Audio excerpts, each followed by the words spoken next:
say apologies again for the Bond villain appearance, but otherwise we'll be on the small.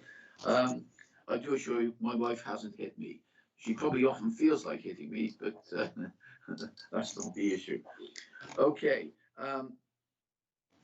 Apologies. I think we've had those already, Deb, but that was outside the meeting, so we'll take them again now, please. We have apologies from Councillors Parsons and Birdie, Chair. Thank you. And then we have disclosures of interest. Mine are the same as usual. And mine. Any new ones from any board members? No. Okay, we'll move on then, and we'll move on to item 2, the forward plan. And I think Chris is going to deal with that for us. Chris, welcome. I know you were there all along, but good to see you again. Welcome. Over to you. Okay, thanks.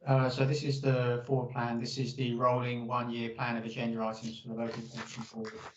We've included in here all of the standing items that you see every meeting, and also you can see the schedule of policy reviews, which includes quite a lot of activity lined up for July.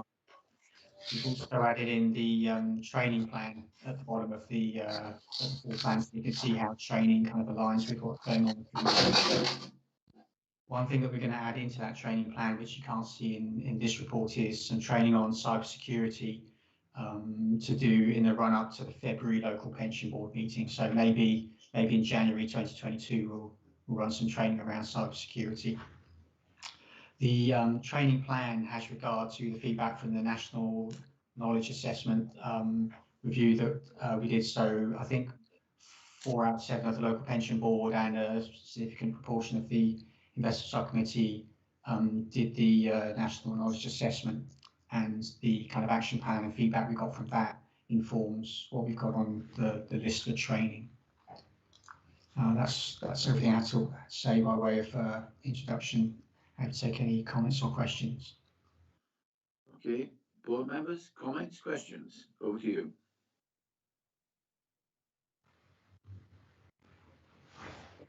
Sorry, just a administrative question on the couple of training sessions that we've got lined up. Have we received details of those? I think I've rejected the first one because it clashed, but I don't see anything in my diary about the one in May. I'm not sure about the climate change one. We don't have a date in the diary for risk yet, and that's likely to happen actually in May rather than April. Oh, is it? Oh, okay.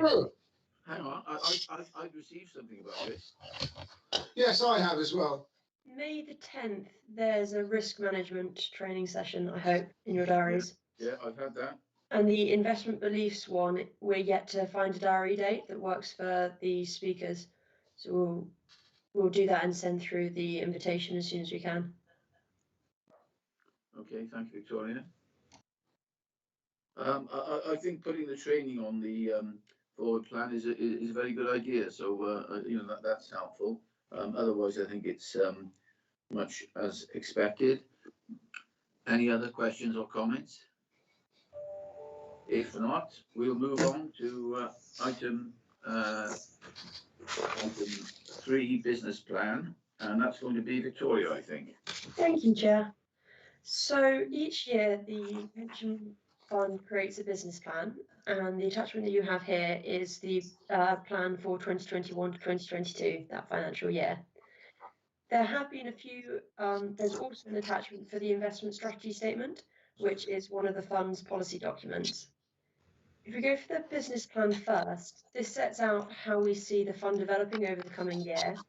You'll note that the membership remains about a third actives, a third deferreds, and a third pensioners. So you have quite a level membership. However, the number of members continues to increase, as does the number of employers. This means that as a pension fund organisation, we need to keep on feeding more and more responses as our membership and numbers increase. So that's why we need to stay on top of our administration team's capacities, as well as other resource capacities within the fund. Hopefully by having an idea of how it's growing, we can work out in advance how we need to resource that increased capacity. Within the investment activity, you can see that we've moved from having, say, 6 mandates in 2005 to 19 mandates in 2020. This is largely due to our increase in alternatives, so private debt, private equity, and infrastructure, as well as slightly more sophisticated use of different managers. Hopefully, though, with Border to Coast managing a lot of that, we'll find that we do have sufficient reporting and governance in place to ensure that that's appropriate. In terms of measuring ourselves, we've got key performance indicators, key performance measures, and these are set out in terms of annual benefit statements and breaches reporting for the administration team. And in investments, it's set out on the long-term rates of return that we require, and also our ability to make transactions when set out. In governance, we're making sure that our policies and contracts are managed and that we stay in line with, say, the pensions regulator, for instance, their new code that's going to be coming out, and things like the UK Stewardship Code. Does anyone have any questions on that aspect? Over to board members. Questions or comments, please?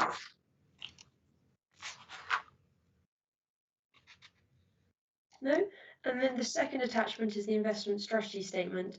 There have been some amendments made to, for instance, facilitate our updated beliefs and make sure that they align with Border to Coast beliefs policy. So the idea is that the fund will have a more developed beliefs policy than Border to Coast, as Border to Coast is a subset of the partner funds.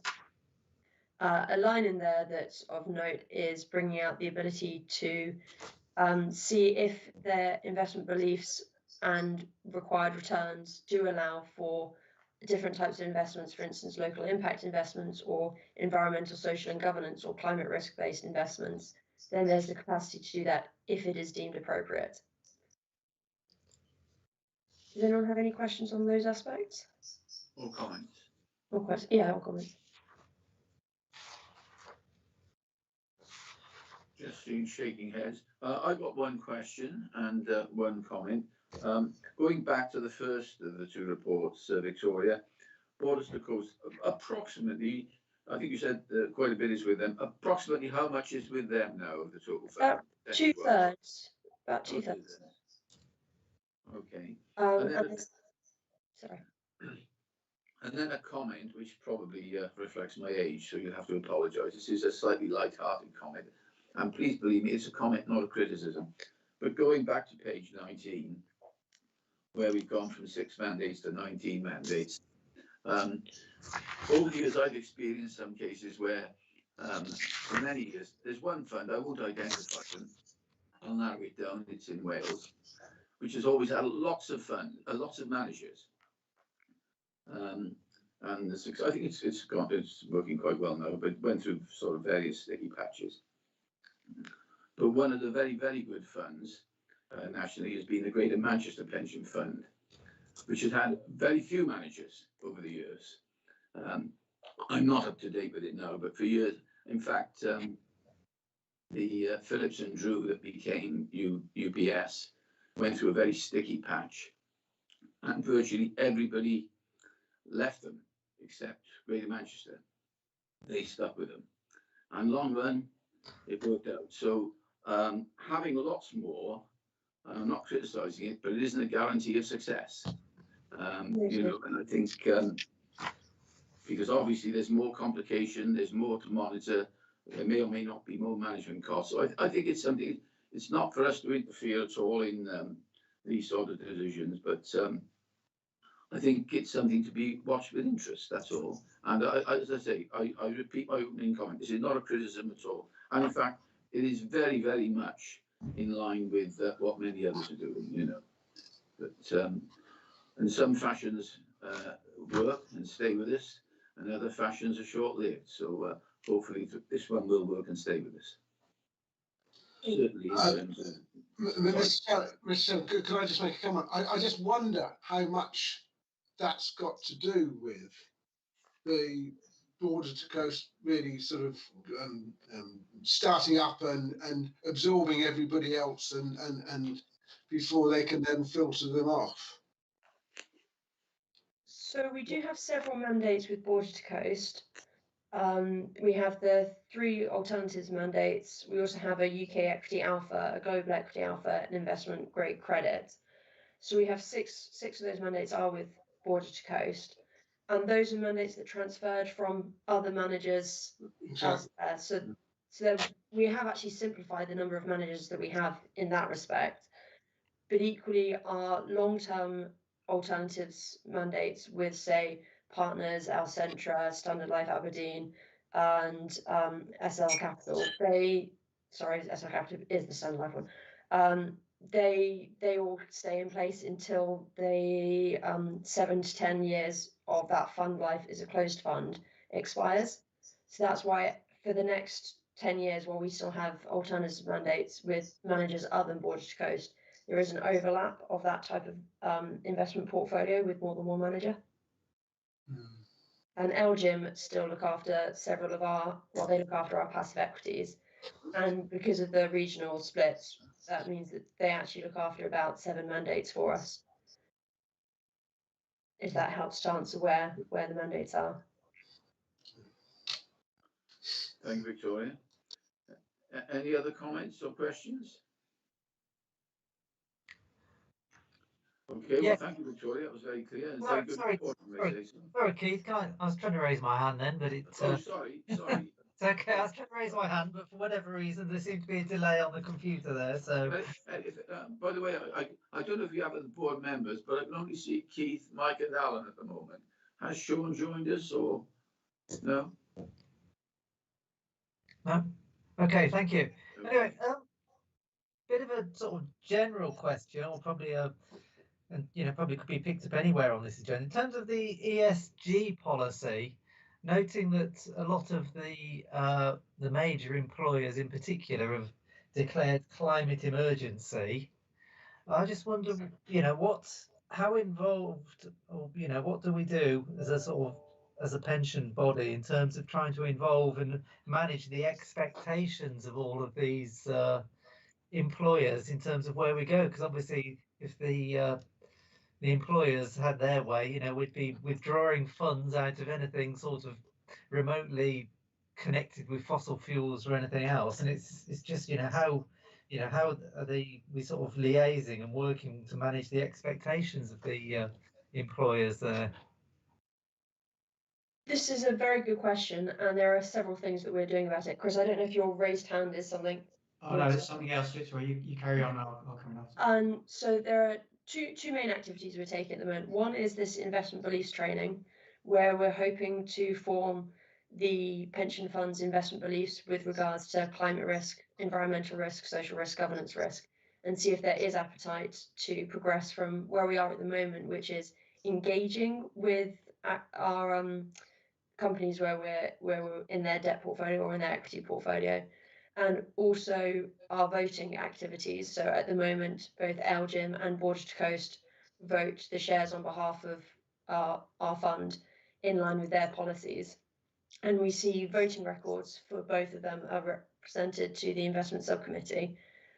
So that's one thing that we're going to try and progress. And a second thing that aligns with that is sending out a survey to our employers to find out where they sit on the dial of required return, climate risk, and their willingness to take a stance, maybe if that impacts on the contribution levels.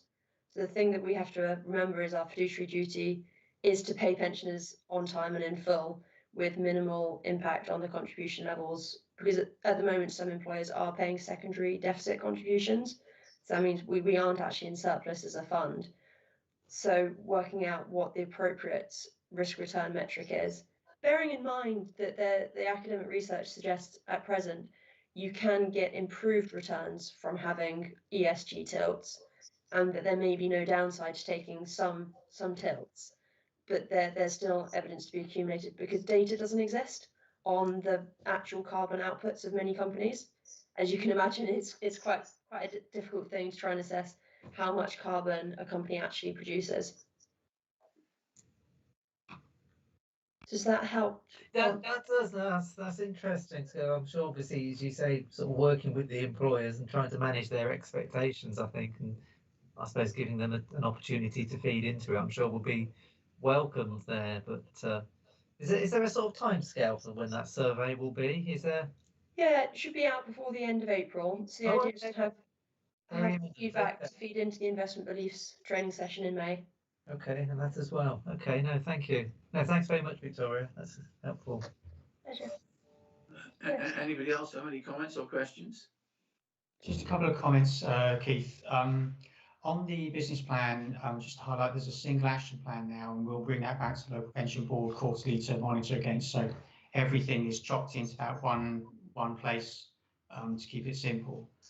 Just the other thing to mention is on page 16 of the whole pack, there's just an errata just to flag. You've got the membership split between active pensioners, active employees, and deferreds, and the two figures for people with preserved benefits and people who are retired are transposed. So we'll make sure that we fix that the next time we publish this. Okay, thank you. Okay, well, thanks. I mean, I was only the point that Mike raised. If I can make just a few comments, and of course, Alan did send an email a few weeks back. I was going to leave this till later, but perhaps I'll just touch on it very briefly now. And thank you for your very nice email yesterday, Alan. I appreciated that. But can I just say, in other contexts, and Victoria's already touched on this, other talks I give, I give a quote. And I'll read it to you. It's quite short. And this came. It's not very old. It's 4 or 5 years, I suppose. It was, or maybe less than that. But it was before we had the MHCLG. It was when it was the DCLG, Department of Community and Local Government. So it goes back probably to Theresa May's time. But it says this, and this is about fiduciary responsibility. When making investment decisions, administering authorities must, I emphasize that, take proper advice and act prudently in the context of the local government pension scheme. A prudent approach to investment can be described as a duty to discharge statutory responsibilities with care, skill, prudence, and diligence. This approach is the standard that those responsible for making investment decisions must operate. And that's the must. And then there's a smaller paragraph. However, this is bringing one today. The law is generally clear that schemes should not must, should consider any factors that are financially material in the performance of their investments, including social, environmental, and corporate governance factors, ESG in other words. I don't know whether you call, but Alan sent a very full and very appropriate email, I thought, Alan, but I tried then to put it in context. And what I see is this, it's the position of the board. I think it's perfectly right and proper for the board to question in the way that Mike has just done what's happening about ESG and to draw the attention of the committee and the administering authority to that. What the board cannot do, however, the board I think can even say, we think you should consider divesting on environmental grounds. I think you can't say they should divest, but they should consider it. What we can't do is say, we think you should not be investing in oil because that's not going to be a good investment in the future. Because that is investment advice. When you just judge the item on the possibility of return and so on, that is investment advice.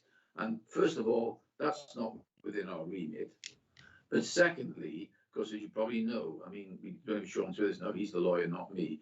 But legally, it's perfectly, any of us can say to our next door neighbour, I've read in the paper, you should invest in XY company, it's a really good investment. There's nothing wrong with that. However, if you knock on your neighbour's door and say, I've decided to set up a business, I'm going to give investment advice, and if you pay me this, I'll give you advice, you have to be registered to do that. So giving advice to anybody on investment is not a problem, but if you charge or whatever, now of course we don't charge as such. So you could say, well, in that case, we're like the non-charging neighbour. However, there's the other side of that balance, because, and this is where what I've just read comes in, the pension fund, Warwickshire Administrative Authority has to take proper advice, and we are not qualified, and any advice we would give on investment as opposed to general strategies and so on would be regarded as not the appropriate advice.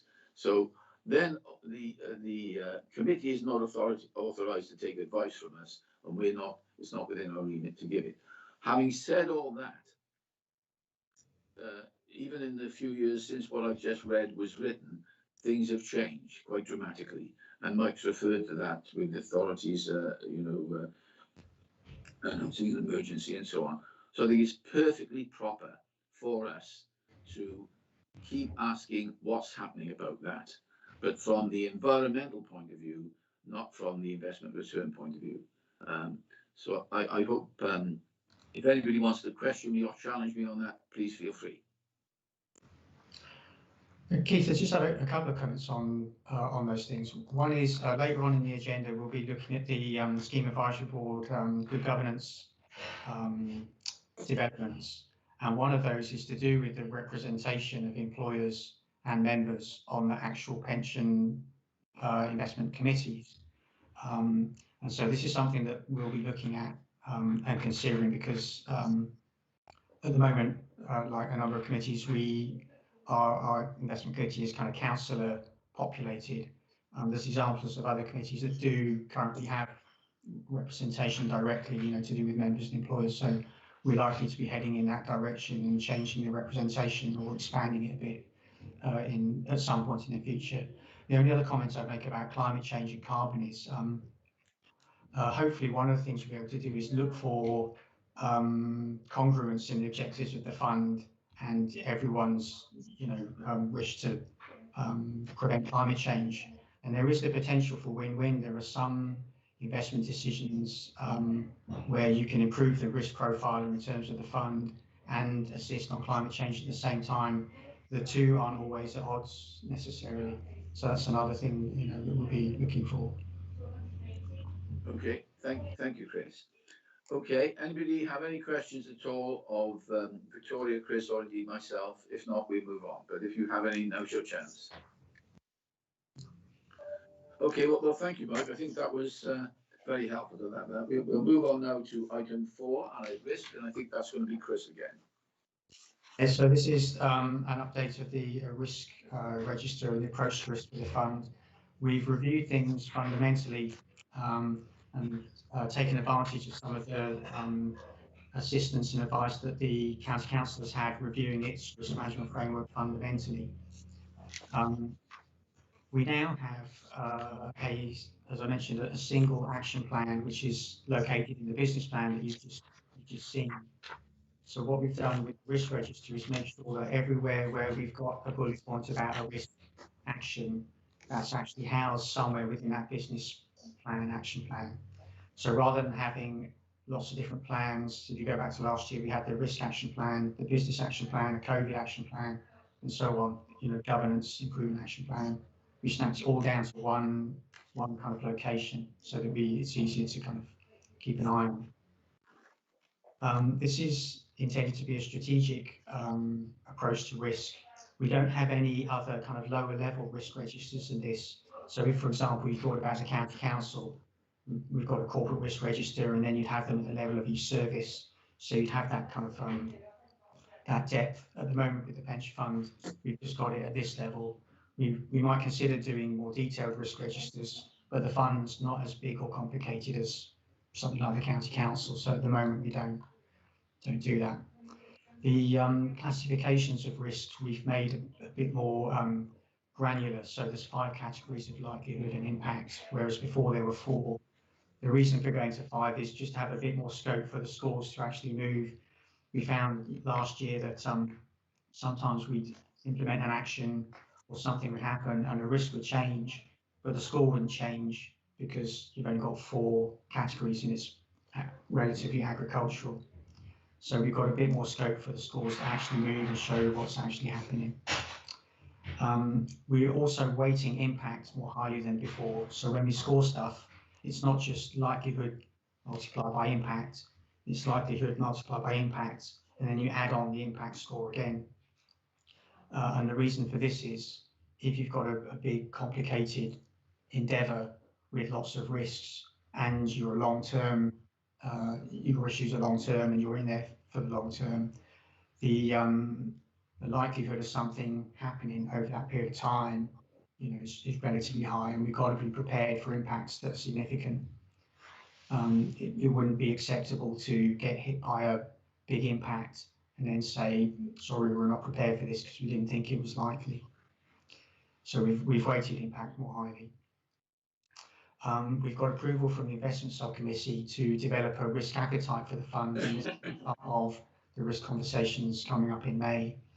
What a risk appetite does is it gives an entity the opportunity to set out what its attitude to risk is. So in the report, you'll see a sort of draft or an example of a risk appetite. Just to illustrate what we mean by this, when you take a risk, it's not for no reason. So taking a risk for no benefit, no one would take any risk. But some risks will be rewarded. And there are certain things we might want access to, such as growth assets in our investment portfolio, where the way that you get exposure to growth is by taking exposure to risk. And if you're not prepared to take the risk, you can't get access to the opportunity. So if you consider that as an example, the appetite of the fund is likely to be more open. If you consider something like our attitude to risk when it comes to issuing accurate annual benefit statements on time, then our attitude to risk is going to be minimal. We're not going to want to take risks. For example, I don't know, saving money on the cost of admin, and take a flyer on whether those things go out on time, and so on. So risk appetite is something we'll look at this year, and what you can see in this report is just an explanation of risk appetite and then some examples of how it might look. It's the investment committee's kind of role to discuss and sign off an actual risk appetite that we would then adopt. And from there, if you've got a risk appetite, in effect, you can use that to set kind of target risk. At the moment, if you look at our risk register, if you saw a red risk, then without any context, red is bad, you would want to expose yourself to a risk. But if, as I say, you've got an opportunity you want exposure to, and it's necessary to take a high risk to have that opportunity, then actually you'd want to see red or amber. And if you saw green, that would be a flag to you that you're not taking the risk you need to get exposure to whatever the reward is. So this whole thing about risk appetite will open up a new and hopefully very helpful kind of discussion about what risk is and what we should be taking. I think that's everything I had to say by way of introduction. I take any questions. Thank you, Chris. Members, questions or comments?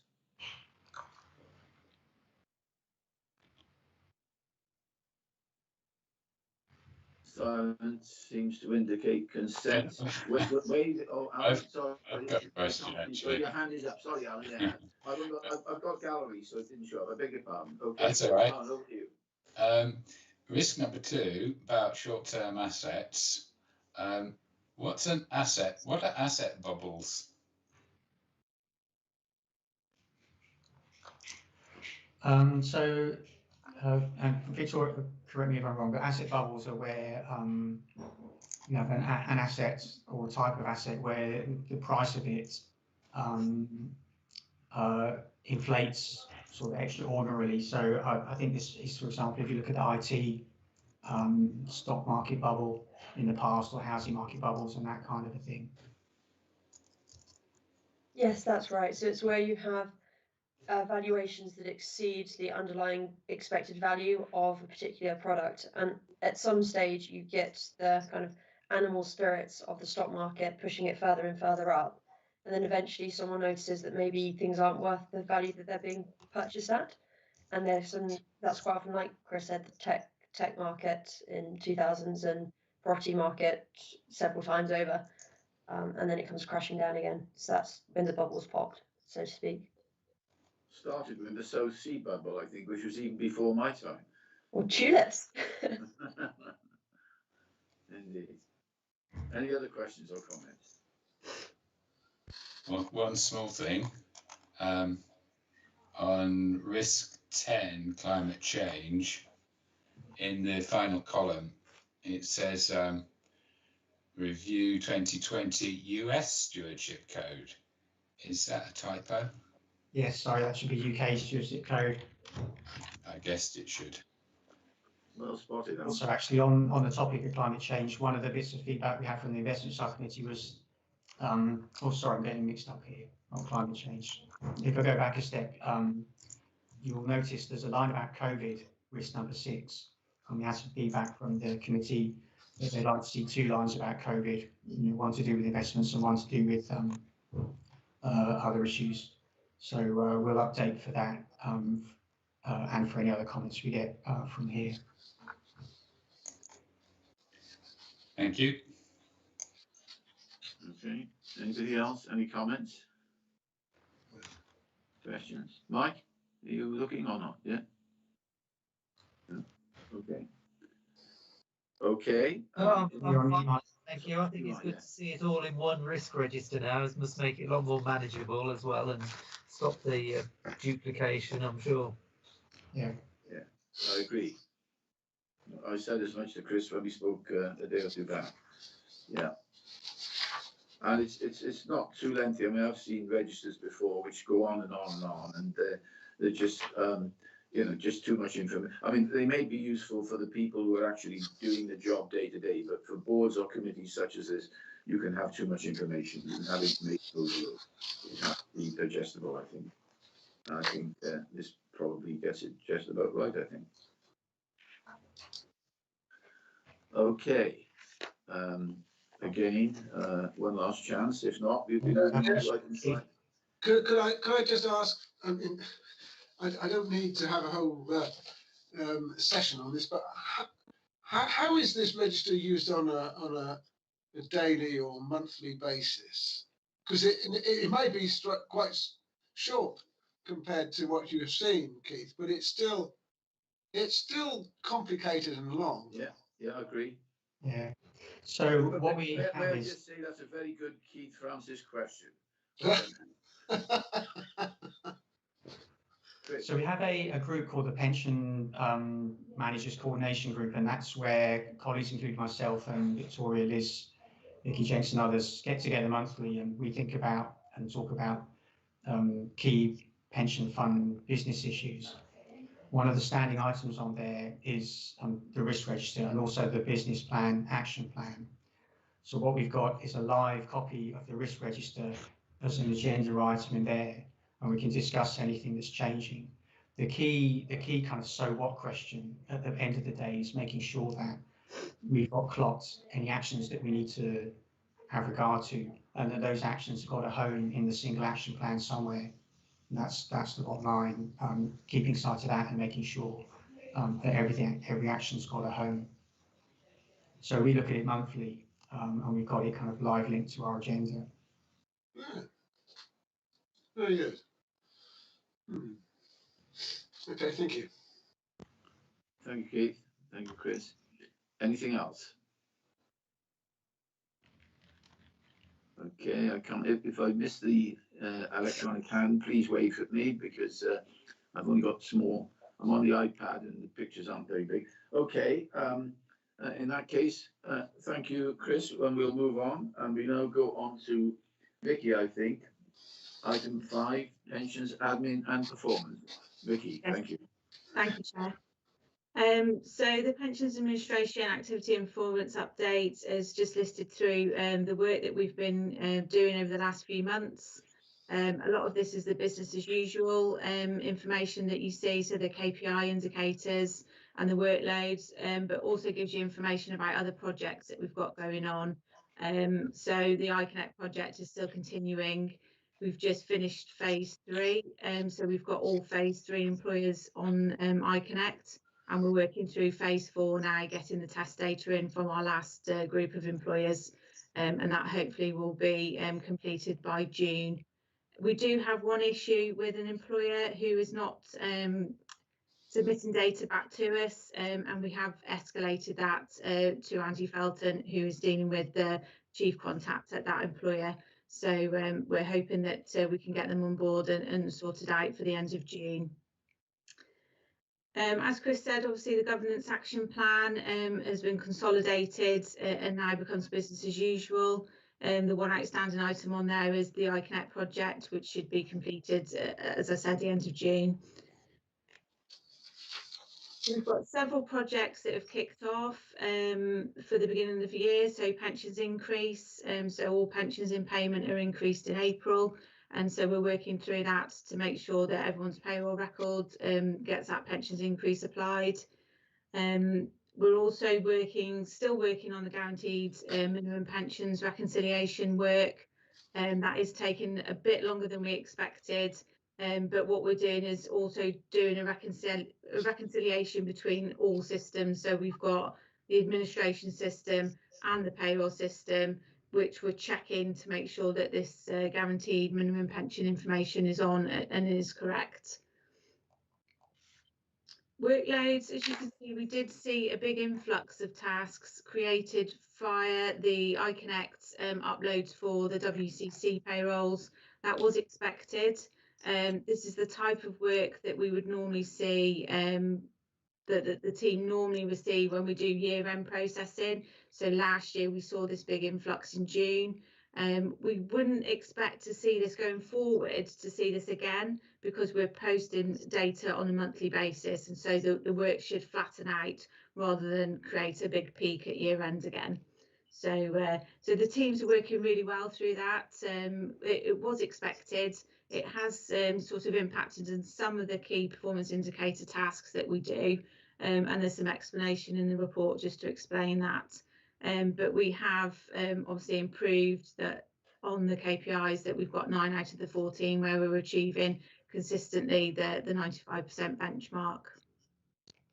Another project that's kicking off at the minute is the annual benefit statements project.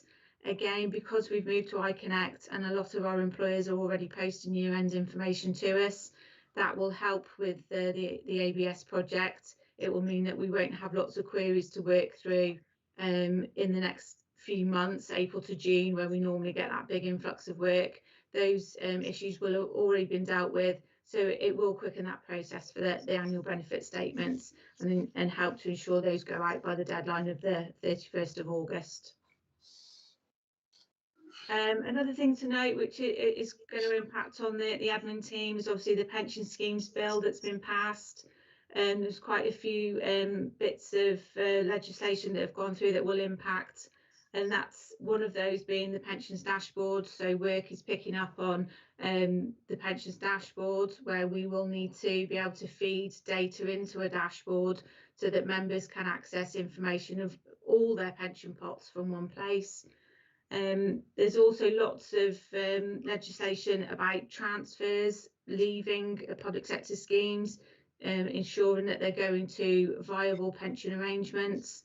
And so there is a lot more due diligence that us as a scheme need to do to make sure that those transfers are going out to soluble companies. That, you know, there's lots of information about pension scams, pension frauds, and we need to make sure that our members are getting enough information to make the right decisions about transferring out their benefits. We've got a few new academies coming in. Most of the academies listed here have had dates that keep shifting. So originally they were sort of meant to be joining the scheme as an academy September last year, but they're now the 1st of January. And we've also got 3 new employers that are contractors from academies that have joined as well. So we've got our employee numbers continue to grow because we still have lots of schools that convert into academy, and with that comes services that they contract out, so catering and cleaning. You know, our numbers, we'll keep seeing our numbers build. So this is just a list of the recent ones. So happy to take any questions or comments. Thank you, Vicky. Board members, over to you. I have a question, and I'm in danger of making myself look a complete idiot asking this, so be prepared. Part of the iConnect, or perhaps all of the iConnect, has got is actually an introduction of a new payroll, is it not?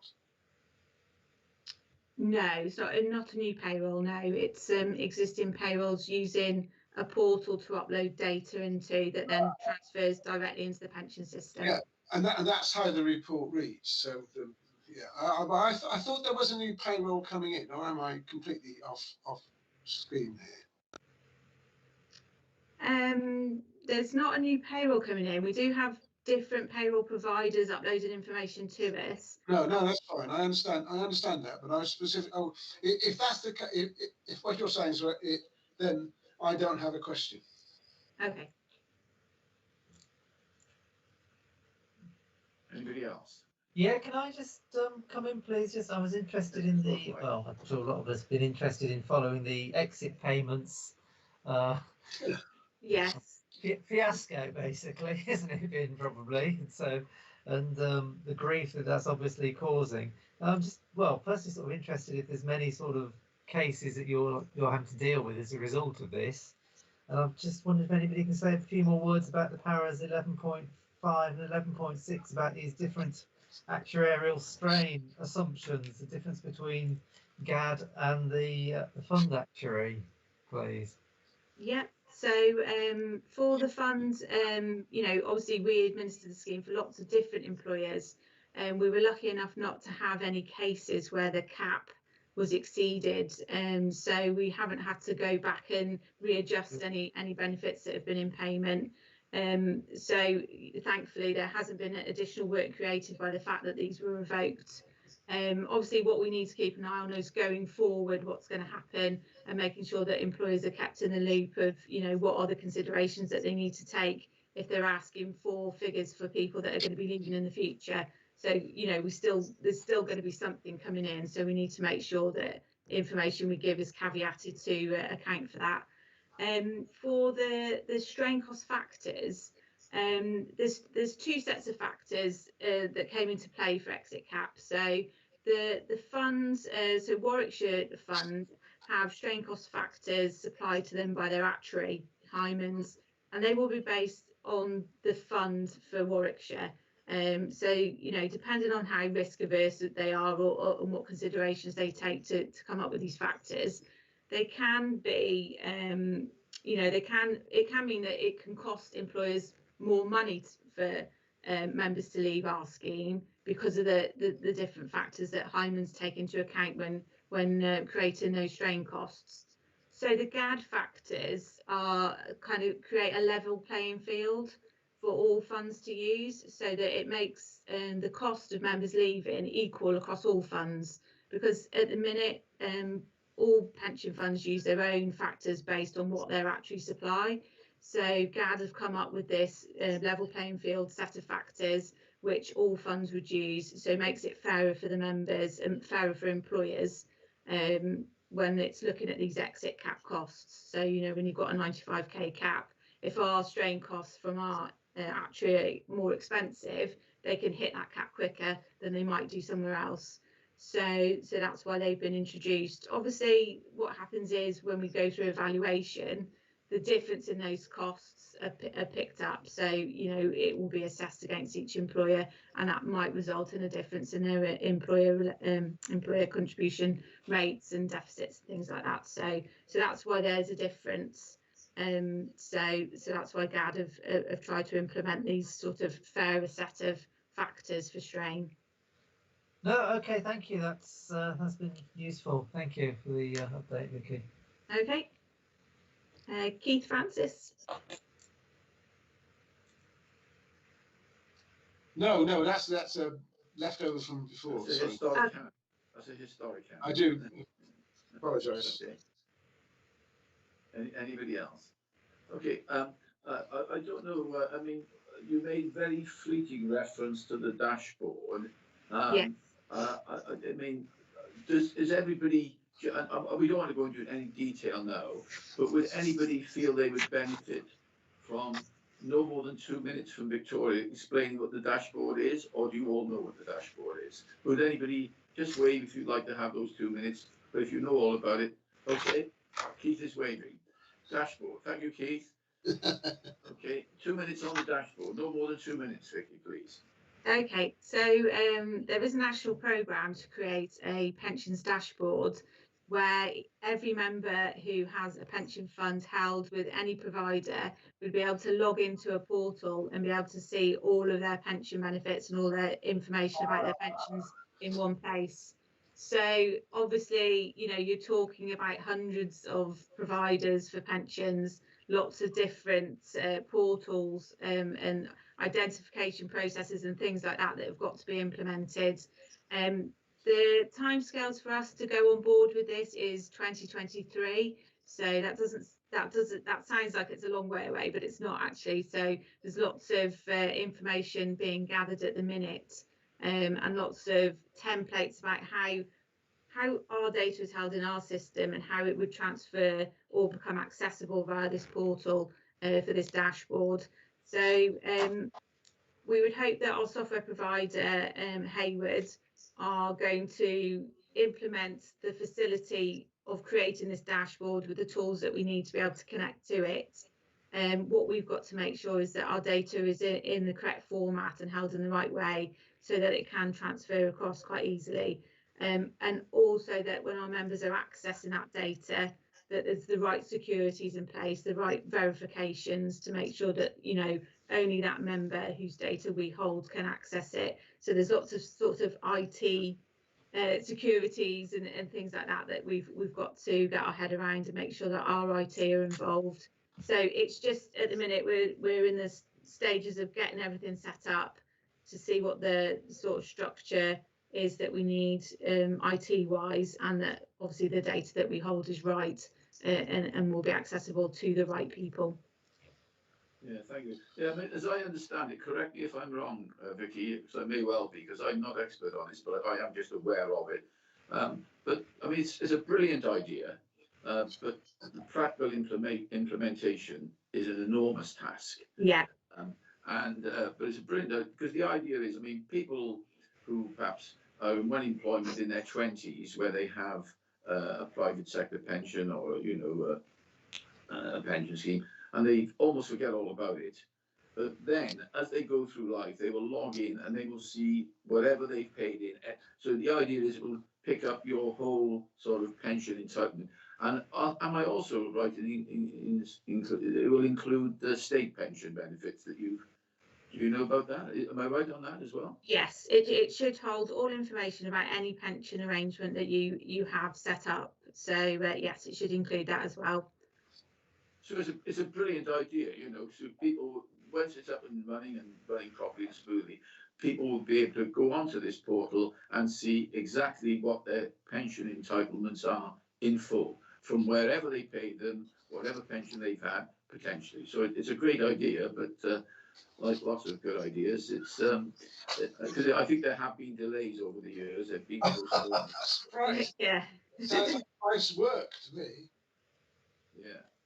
Okay, good. Thank you for waiting, Vicky. I thought that was useful. Okay, any other questions to Vicky? If not, that was excellent, Vicky. Very, very comprehensive. Oh, I've got one question. Looking at Appendix 1, I mean, it all looks pretty good. I could only find 4 where you below. You said 9 out of 14, which makes 5, but I may be missing one. But they all seem to be going more or less in the right direction. The one, and it's not, but very last one, calculate and notify deferred benefits. That one's been up near the 95, but suddenly dropped. Yes. Is there an issue there? There isn't an issue there. The team that deal with the calculation of deferred benefits are the team that also dealing with that big workload that's coming for the iConnect submissions. So what's happened is we've had a big catch up of leavers for the WCC payrolls. So we've had a big number of deferred benefits coming in for the team. So yes, normally they're way up, you know, very close to the 95%. But the reason why it's lower this time is because of the iConnect submission, and we know this is a kind of one-off. It shouldn't be a continuance. You know, you've answered my next question. Can we look at this, given where it is relative to previous months, as a blip rather than a downward trend? Yes, we will do. Thank you. Okay. Any other comments or questions? If not, thank you, Vicky. I think you're still on stage, aren't you? I'm not sure, but you're going to be I am. you're doing breaches for us now. I am. I'm going to talk to you about the breaches. But we're so- now on agenda item 6, page 73. Thank you. That's right. Thank you. So normally the breaches form part of the administration report. We've separated that out this time because in the last couple of meetings that we've had, there have been issues with the data that's been reported and some questions raised, obviously, by members as to, you know, the breaches process as a whole, is it working, and what this information actually means that we're telling you about. So we've took a step back and we've had a look at what we're trying to report and how we're reporting it to you.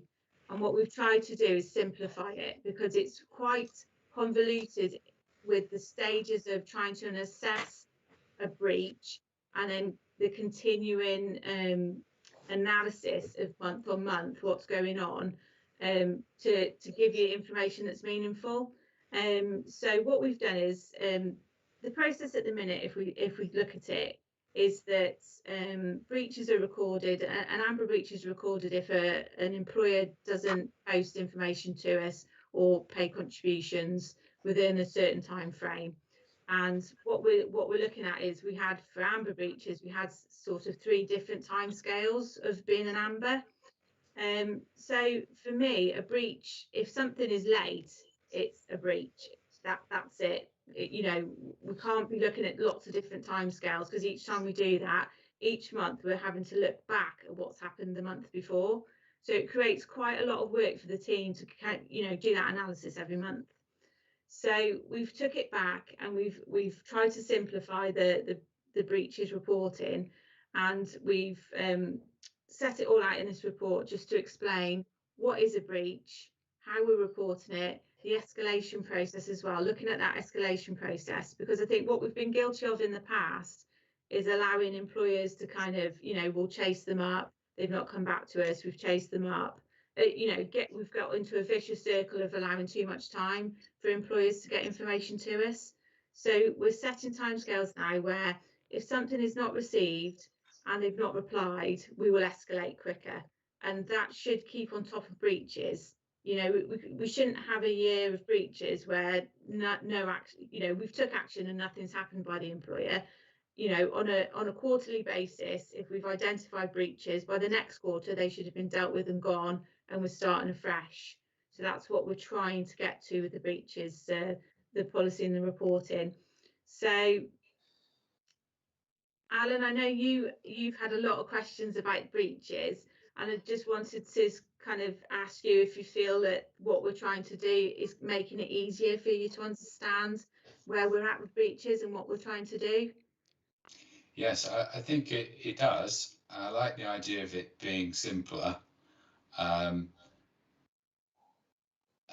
think I had a lot of questions because, you know, it wasn't really clear what was going on. And like you said, it seemed that things were dragging when they should have been chased. And what you're suggesting you implement seems good to me.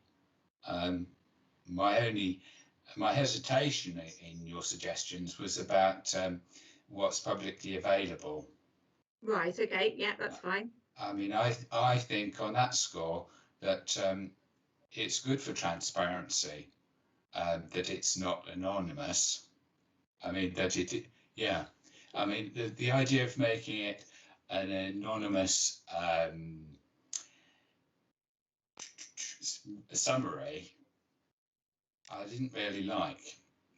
Okay. I like the idea of it being simpler, but to make it an anonymous summary makes it more like window dressing than something that actually has gravity and adds to the transparency of what's happening. Okay. Can I just make a That's comment my there? thoughts. Okay, no, and I think they're good thoughts, Alan, and I share them to a degree, but I also share, I think, the thoughts that Vicky had in putting forward this report. Is there a middle way here? And this is a question, not a suggestion. I mean, what we're trying to do is to set hairs. We're trying to avoid setting hairs running, I think.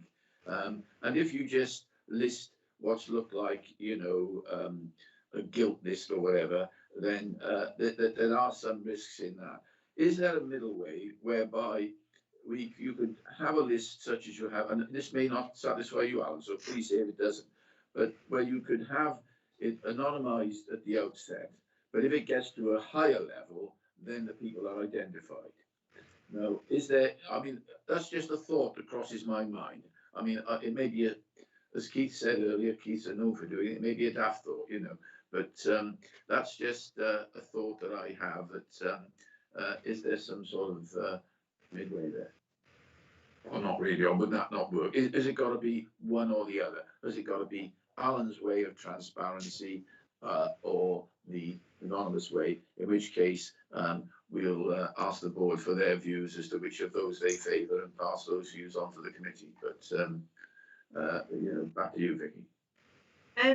Well, looking at it, what I did was I did some research to see what other funds do about publishing breaches, and not many actually publish breach information on their website, but it is available through committee reports. Obviously the board reports are public documents, so if someone wanted to go and actually look for it, they could find it. My concern with publishing it on the website was that with the way that we were trying to do it previously, it wasn't always easy to show employers. I don't think we were always getting it right with breaches, and I think going forward, because we've simplified it, we will. So what we're trying to do is sort of, you know, the last report that you looked at that was on the website, there were 4 employers that were listed as breaches, but that was because there was an issue with that spreadsheet, and because of that, it looked like they were breaching, but they weren't. So it was just more about the fact that being comfortable with the information that we're publishing is, you know, 100% right. So, you know, reporting it to the board, all those checks and balances have been done. That spreadsheet has been updated on a monthly basis on the website. And, you know, somebody had gone in and changed the formula and it had made 4 employers look like they were breaching when they weren't. So it was just a matter of our controls over that information. So I think Liz and Chris both want to come in on this. Yes, they do. I see they've both got. I think Chris, you were first, so you first, and then Liz. Thank you. A couple of comments. One is that there's a couple of things that we've had in mind. There's the transparency issue, but there's also the what we're trying to achieve, which is to get employers to meet their responsibilities issue. And if you look at the getting employers to meet their responsibilities issue and think about why is it that sometimes they don't, and what are the things that the pension fund could do, doesn't do, that will make a difference. The key bit is escalating in a timely way. If the admin team and the staff on the ground have done their best and nothing's happening, we've got to avoid going around in circles. And the key thing is clocking it in a timely manner and escalating it up the tree in a timely manner. And that's the thing, I think, and Liz and Vicky can chip in as well, that's the thing that will make a big difference for not a lot of extra effort. Another issue with the publishing of employer information on the website is the workload for officers. And one thing I'm quite mindful of is we've got a lot to do. We've beefed up our resources. We want to focus those resources on the things that will make the biggest difference to delivering our objectives. And so priority number 1 is doing the things that will make employers respond. And anywhere where we can reduce effort in things that aren't as high priority as that and focus them on that is the kind of thing that, you know, I vote for. Thank you, Chris. Liz? Thank you, Chair. Yeah, I'd endorse what both Vicky and Chris have said. I think that the one thing I'd add is on Vicky's point about the accuracy of data. Breaches are now all being funneled through the employee relations team. So that's the team that will do the assurance on the data quality, and by not having a live spreadsheet that anybody can feed into on the website, it just gives us that opportunity for the employee relations team to check in. What was the breach? Has it been RAG rated properly? Are we recording it accurately, so that when anybody accesses that data, we've got that assurance about data quality. I think the other point I'd make is that in terms of the board's access to transparent data that isn't anonymised, obviously the board can have access to that information should they wish. It's more about public accessibility to named employers, and as Chris has said, the point of the breaches policy is to make sure that we get the right actions and behaviours in place from the employers. And we can do that. So it's not about hiding anything, and the board can have access to that detailed information should they want it. Thank you, Liz. I'll come back to you, Alan, in a second. But before I do so, Mike, as a major employer, do you have any? You may or may not have anything to say on this. I'm sure you're not a guilty. Well, yeah, no. I think it's interesting hearing all Would you the. like to say something, and then we'll go back to Alan. Yeah, no, it's interesting to hear all the arguments because generally I sort of, favour transparency, but obviously recognise, to what extent it's effective, and obviously the time involved in getting that information together and being it published. Be interested to know if you actually get any feedback at all from the bodies that are effectively being named and shamed, and I guess it also comes back to to what extent, I suppose, these bodies and people are actually aware, or anybody actually looks at the information anyway, because obviously we were pointed at it in terms of, so went and had a look at it, because pointed to it, but it's not something I would have normally sort of thought to go and have a look at. So just be interested, if any of the bodies involved do actually feed back to you as to what extent they hear about them being themselves named and shamed. Well, we get very little feedback from employers actually to say that they've gone onto the website and seen themselves, listed as an amber breach and they're not happy about it, or it's not true. So we don't get a lot of feedback from it. So, the signpost to employers that they can go on and see themselves listed, it's probably not that visible, but the breaches policy is on there, and as part of the admin strategy, we do say, this is the breaches policy, this is what you need to follow, and this information is available. But I don't think a lot of our employers go on there and check to see what their rating is, or whether they've been listed for breaches. I guess as well, it's probably not so much always the employers themselves. It's often, I guess, even sort of members are there to sort of know that they're a member of or sort of a body who's being sort of named and shamed, isn't it, I guess? Yes, yeah, that's it. Okay, thank you. Back to you, Alan. Any reactions to what you've heard?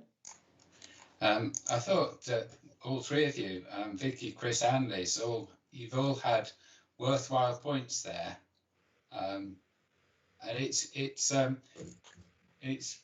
very reassuring actually to hear what you've said, and the fact that it sounds like you've got things under your belts now in a better way than you had before. Yeah. And that's encouraging. Yeah. So, Alan, do you want to make any proposal for any changes to put to the voting members of the board or not? In terms of whether or not we changing what's proposed in the papers. Yes. No, I think I'm content to go with what's been proposed. Okay. Thank you. And everybody else presumably is the same. And do we have any other questions or comments on it? I've got one other question. All right. I'll come back to you, Alan. Mike, have you got a question or comment? Yeah, just on that. I mean, it would be interesting in due course to know there, or to have information if there continue to be repeat offenders, and what affects, how effective you're being at tackling those. Because I'm sure, as with any sort of areas that we sort of look at, there's usually a handful of sort of repeat offenders, which obviously are the ones that you obviously have to tackle. And I guess it'd be interesting to know in due course how successful you're being or not in trying to get them on side. Yes, yeah, well, we can feed that back to you, definitely. We do have some, troublesome employers that we do have issues with occasionally. But with iConnect coming on, or, with people going on board with iConnect, we've seen a massive drop in breaches for data being submitted on time. I think the biggest group of employers that we have issue with is when we get new admissions in and getting the admission agreements sorted, and the actual contribution rates and payments.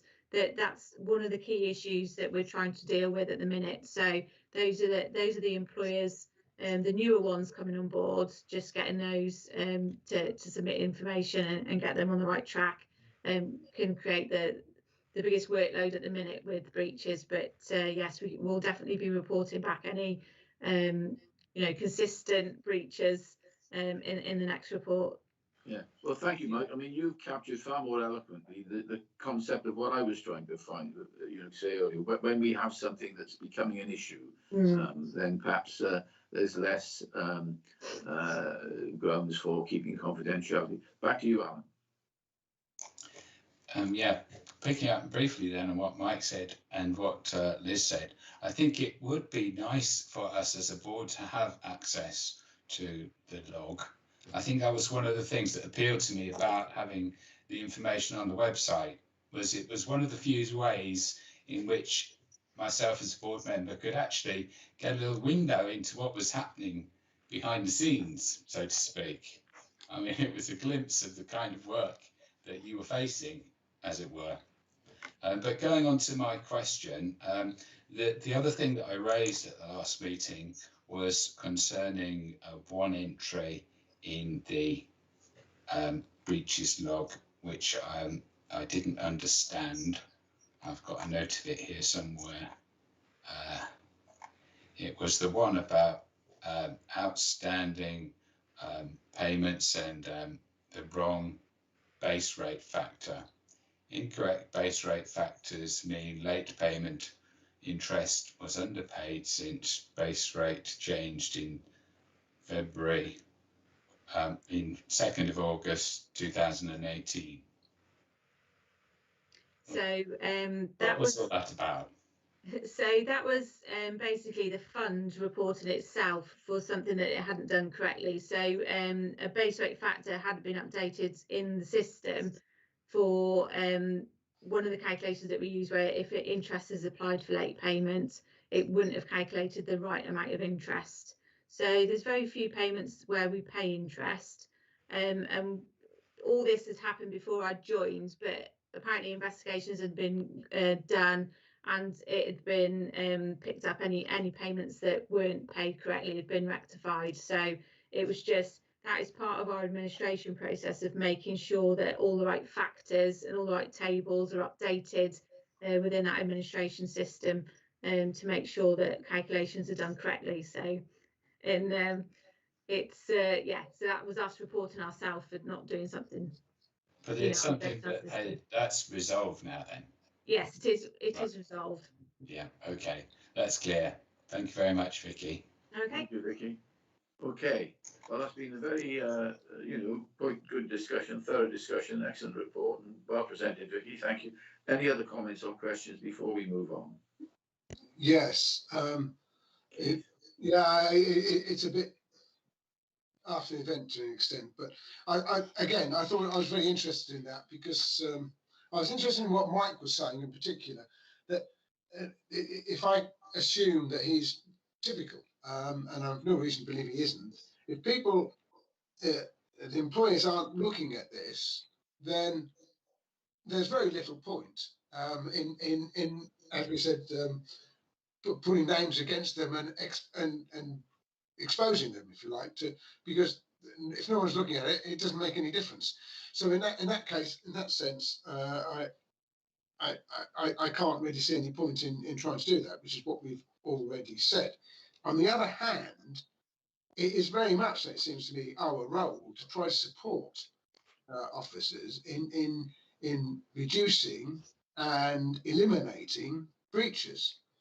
So I think we somehow, with the officers, have to think of the best way of doing that. And if that is to look at the breaches, in the responsibility for breaches, we looking at it, not publicising it, but we looking at it, and assessing who we think should actually have the honour of having a more dedicated support or something to eliminate them. I think somehow we've got to do something about the breaches.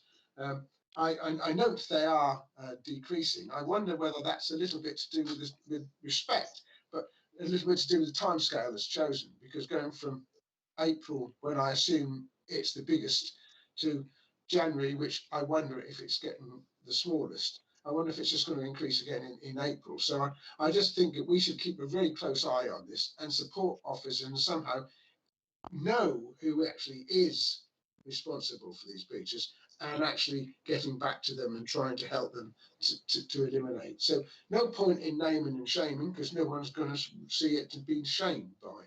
But we must do something about it. I think that's an interesting point. Perhaps this is something officers could just think about. I mean, where you get an egregious case, where you get some, I mean, could we be sort of used as a bit of a stick, big brother, as it were?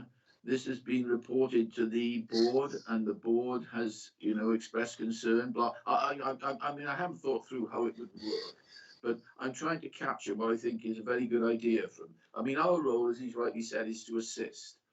So if there's any way, and I don't know what the right way would be, that we can be involved, and we're obviously not going to be directly involved, but fire officers referring to the fact that this matter's been referred to the board. I don't know if that's sort of capturing the sort of thing you have, Keith, or not. But yes, it is. It is.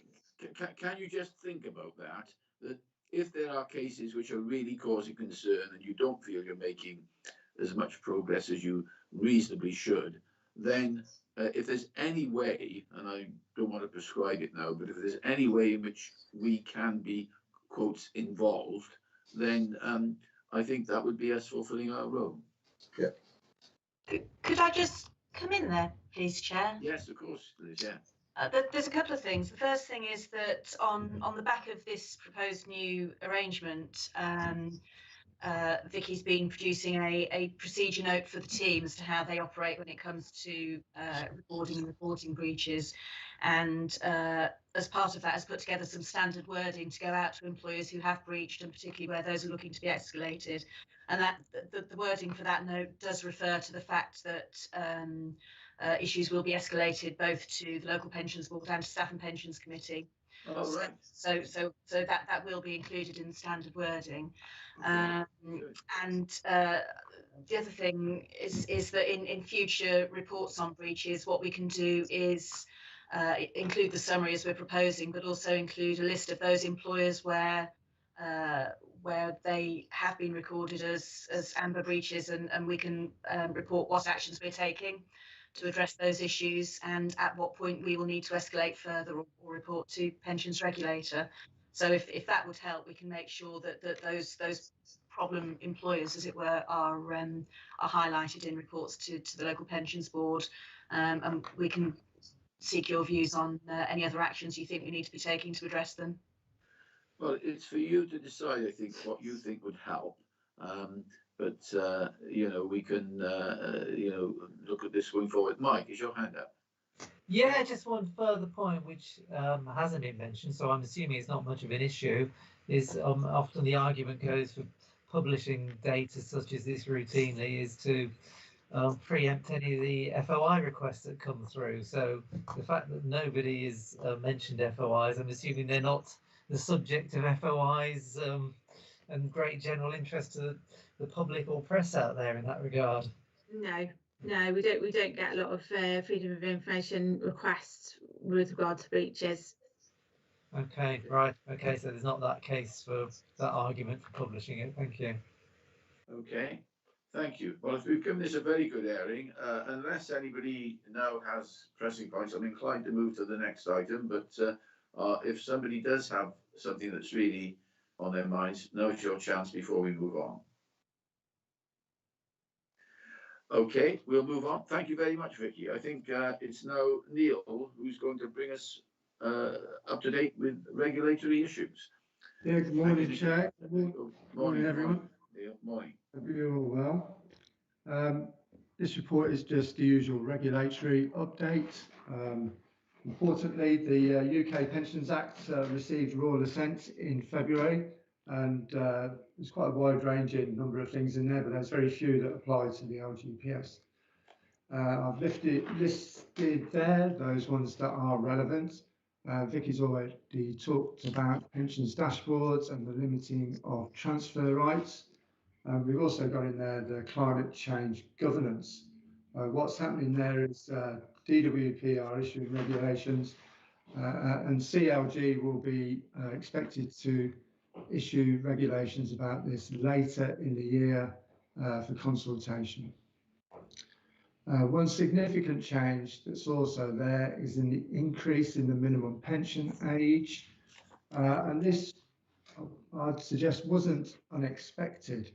It's for a number of years now, since the change in the state pension age, it was always expected that the minimum pension age would reflect that and be about 10 years behind state pension age, so it would increase in line with that. So what we're seeing is the earliest retirement age, and that's the age where somebody under their own volition can retire and receive benefits, will increase to age 57 in April 2028. It's currently 55. And what I mean here is that a member currently who's 55 can just say, well, I'm going to retire and I want to receive payments for my benefits. And from the LGPS, those benefits would be reduced to reflect that early payment of their entitlement. And that will increase to 57. Now, what I'm not sure about is the impact that this is going to have on the early retirement age that's applicable in the regulations for those people who are retiring on redundancy or efficiency, and whether that will also increase to age 57 as well. You need to remember that redundancy and efficiency retirements are discretionary, because that's where the employer is allowing the benefits to be accessed. Obviously, we'll keep the board updated on any future developments in any of these areas in the report. Happy to take any questions or comments. Thank you, Neil. Questions or comments, board? I can't see any unless I'm missing something. If not, okay, thank you, Neil. We'll move on. Thank you. The next one is this you again, Neil, the funding strategy statement? It is, yeah. The board will recall that we've spoken about this before, and this change to this reflects the amendments to the regulations about exit credits and employers possibly approaching the fund on affordability issues about changes in their pension contributions. The funding strategy statement has been amended, and in the document, in the appendices, you'll see I've highlighted those areas where the amendments are applicable. What we will do is, after any comments from the board, we'll consider and make any suggested amendments that you may come forward with. This document will then go out to all employers for consultation before going to the Staff and Pensions Committee in June. So there'll be a 30-day consultation on this. And then we'll do any necessary amendments to the administration policy and admissions and termination. I'm happy to take any comments on this document. Thank you, Neil. Board members. Mike. Yes, thanks, Neil. Yes, just sort of by way of background, it's just sort of interested to know what sort of employers are likely to seek to use these change in the funding, and in sort of what sort of scenarios. For the contribution rate, you mean? Yes. Yeah. I suppose it's there really to kind of help. Let's say, I don't know, if we had if we pick on, let's say, a catering company or something like that, where they've been impacted by the current COVID crisis. They perhaps haven't had as much income as they normally would have done. And this kind of thing would allow them to come to the fund and say, we've got these pressures. Can you consider, our point really? That's the only thing I can think of really. Right, and I guess in those cases it's trying to balance the risk, isn't it? Either way, there's a risk for them carrying on or the long-term risk. But, okay, thank you. Do you get such requests though? I mean, that you have to turn away? Not that I'm aware of, no.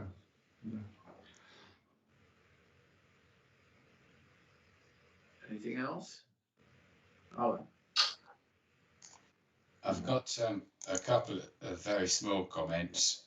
On the second page of the statement, it talks about, it mentions the statement of investment principles. And I personally would think that that was probably, because it's an old terminology, I would just delete it. Yes, that's now the ISS, isn't it? Yeah. Yes. Yeah. Okay, thank you. That's my personal opinion. And the other one was, again, it's a very small thing. I think it's a typo. On page 21, it's section 36 in the second paragraph. It says see below 3.8, but it's actually 3.7. Okay, thanks, Alan. Just one comment to mention there. On the investment principles, we'll double check this. We do have a statement of investment beliefs, and we'll just double check if that's one and the same thing as this. If it's, we'll take it out, and if it is, we'll reword it.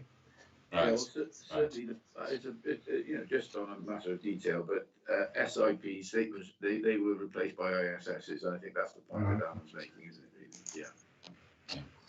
Okay, thank you for that, Alan. Yeah.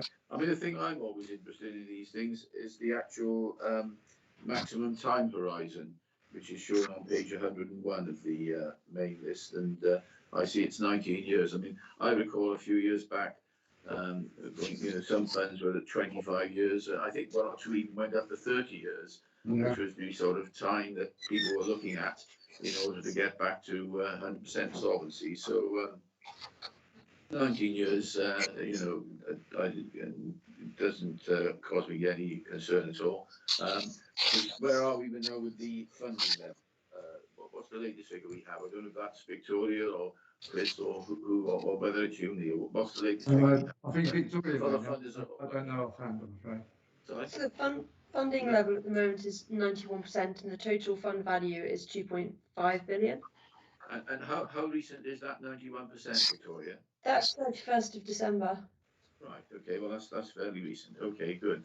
Well, 91% is, and given we got 19 years to get to 100%, that's not an unreasonable position, I think. Okay. Any other comments or questions to Neil?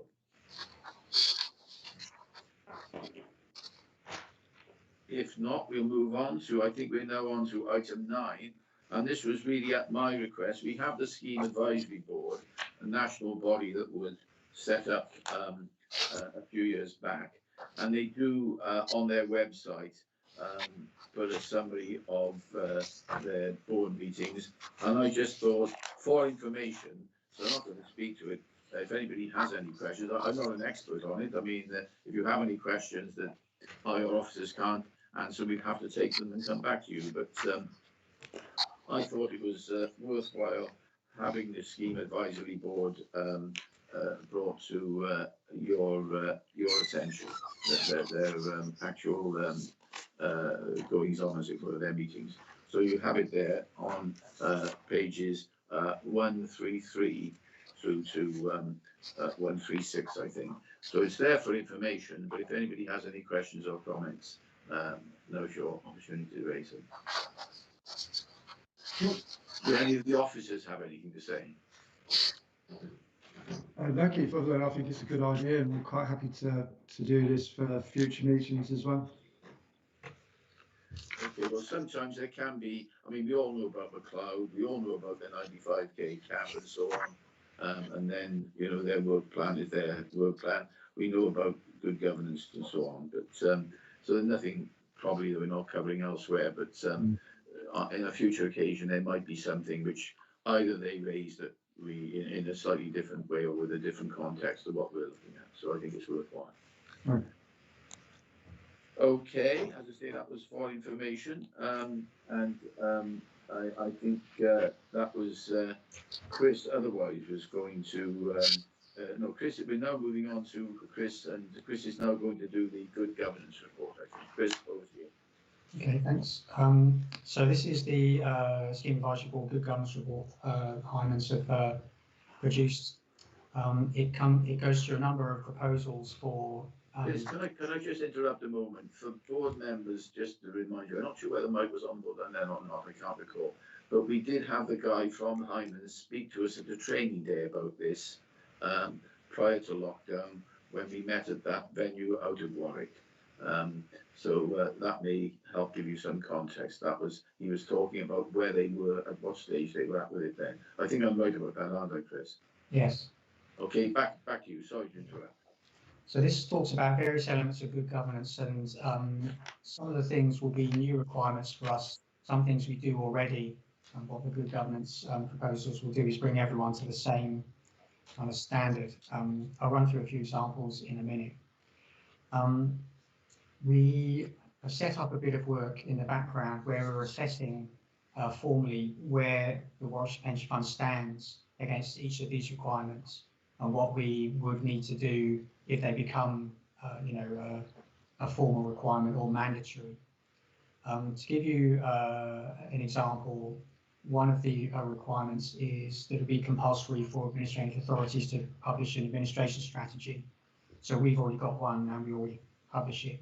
So that's an example of where nothing would change for us, but that would bring everyone to the same standard where other people don't. An example of where there's a new requirement we don't necessarily meet at the moment is having a nominated LGPS senior officer. So that's something we would have to think about, make some choices around. So in the background, we've got a kind of table we're setting up and starting to populate with where we stand, what we would need to do. And for some of the proposals on here, this is me speaking personally, I don't see why we necessarily want to wait for someone to say you've got to do that.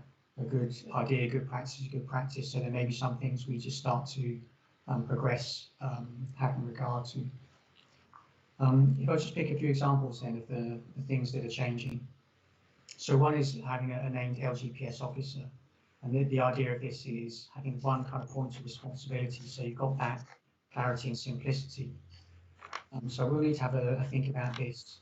But there's a balance to be had, because if you're a local authority, if you're the chief executive local authority or a Section 151 officer, you'll know that there's a range of kind of professional requirements, professional bodies who all want you to have a single representative for that profession on the top table. And if every chief exec had regard to everything everyone wanted them to do, your corporate board would have an awful lot of people on it. So we have to be practical and do something that works within the administration authority, whatever that may be. We've got to publish a conflicts of interest policy. We've got one for the local pension board. What we need to do is develop a comprehensive conflicts of interest policy that has regard to everything. At the moment, for the pensions investment subcommittee, conflicts of interest are covered under the general counsellor conflicts of interest arrangements. Representation is another example. So I mentioned earlier in the meeting that we've got to have regard to how non-administrating authority employers are represented on the investment committee directly, and also members. So, for example, would we add another position into the investment subcommittee and appoint a employer representative, and possibly one with a member representative or whatever? We are going to have to make sure that we've got defined service standards. So we already do, and we publish them in our business plan. And we've got arrangements to monitor them, but that will be a standard requirement for everybody. And also a requirement for a business planning process. So we have this. One of the things we are aiming to improve in that planning process is having regard to resources and thinking ahead and building up our resources to have regard to demand when it's happening, rather than, as you recall, our experience of demand going up and we just kept the same kind of capacity and then started to struggle. So we also intend to build into our business planning process budgets for the entirety of the operation of the fund. We already have financial plans for investments, obviously the strategic kind of asset allocation and investment strategy. And we internally manage budgets for the staffing of the internal teams and the contracts we run. But what I'm looking at is setting up budgets for the entirety of the financial operations of the fund.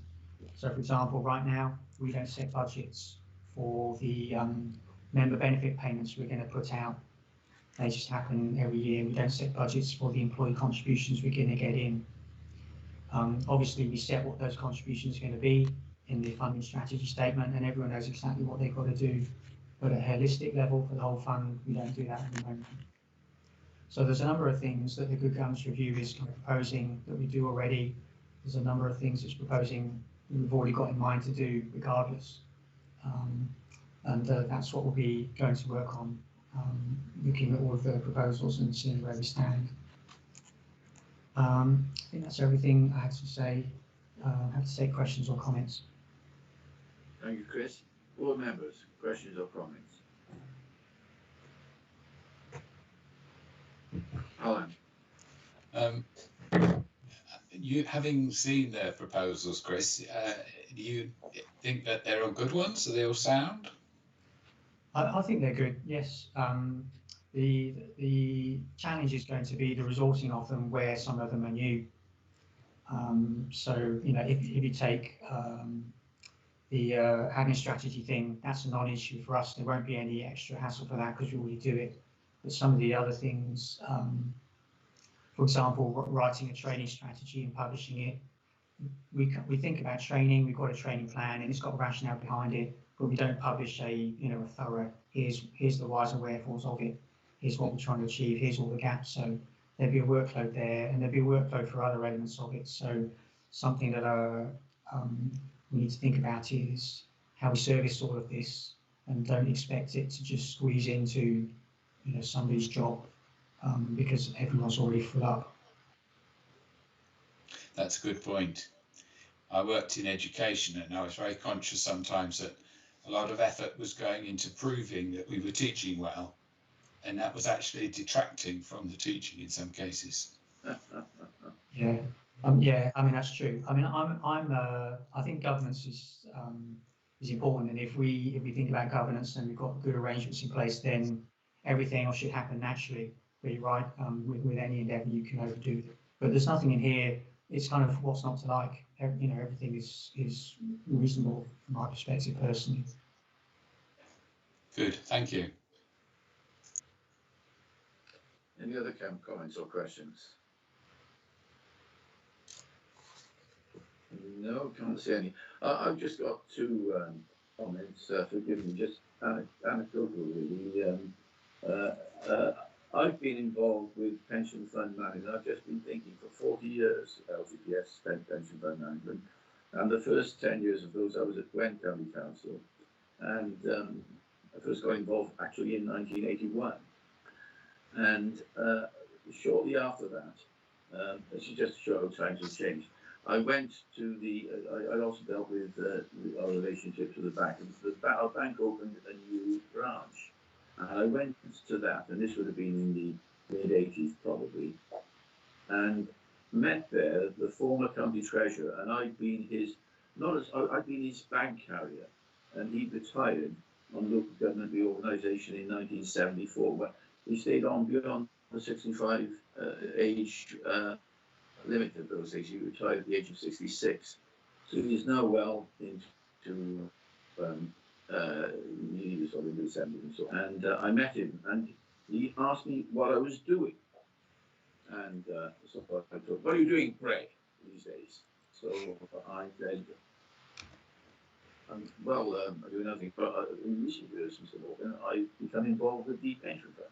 Well, that doesn't take any time.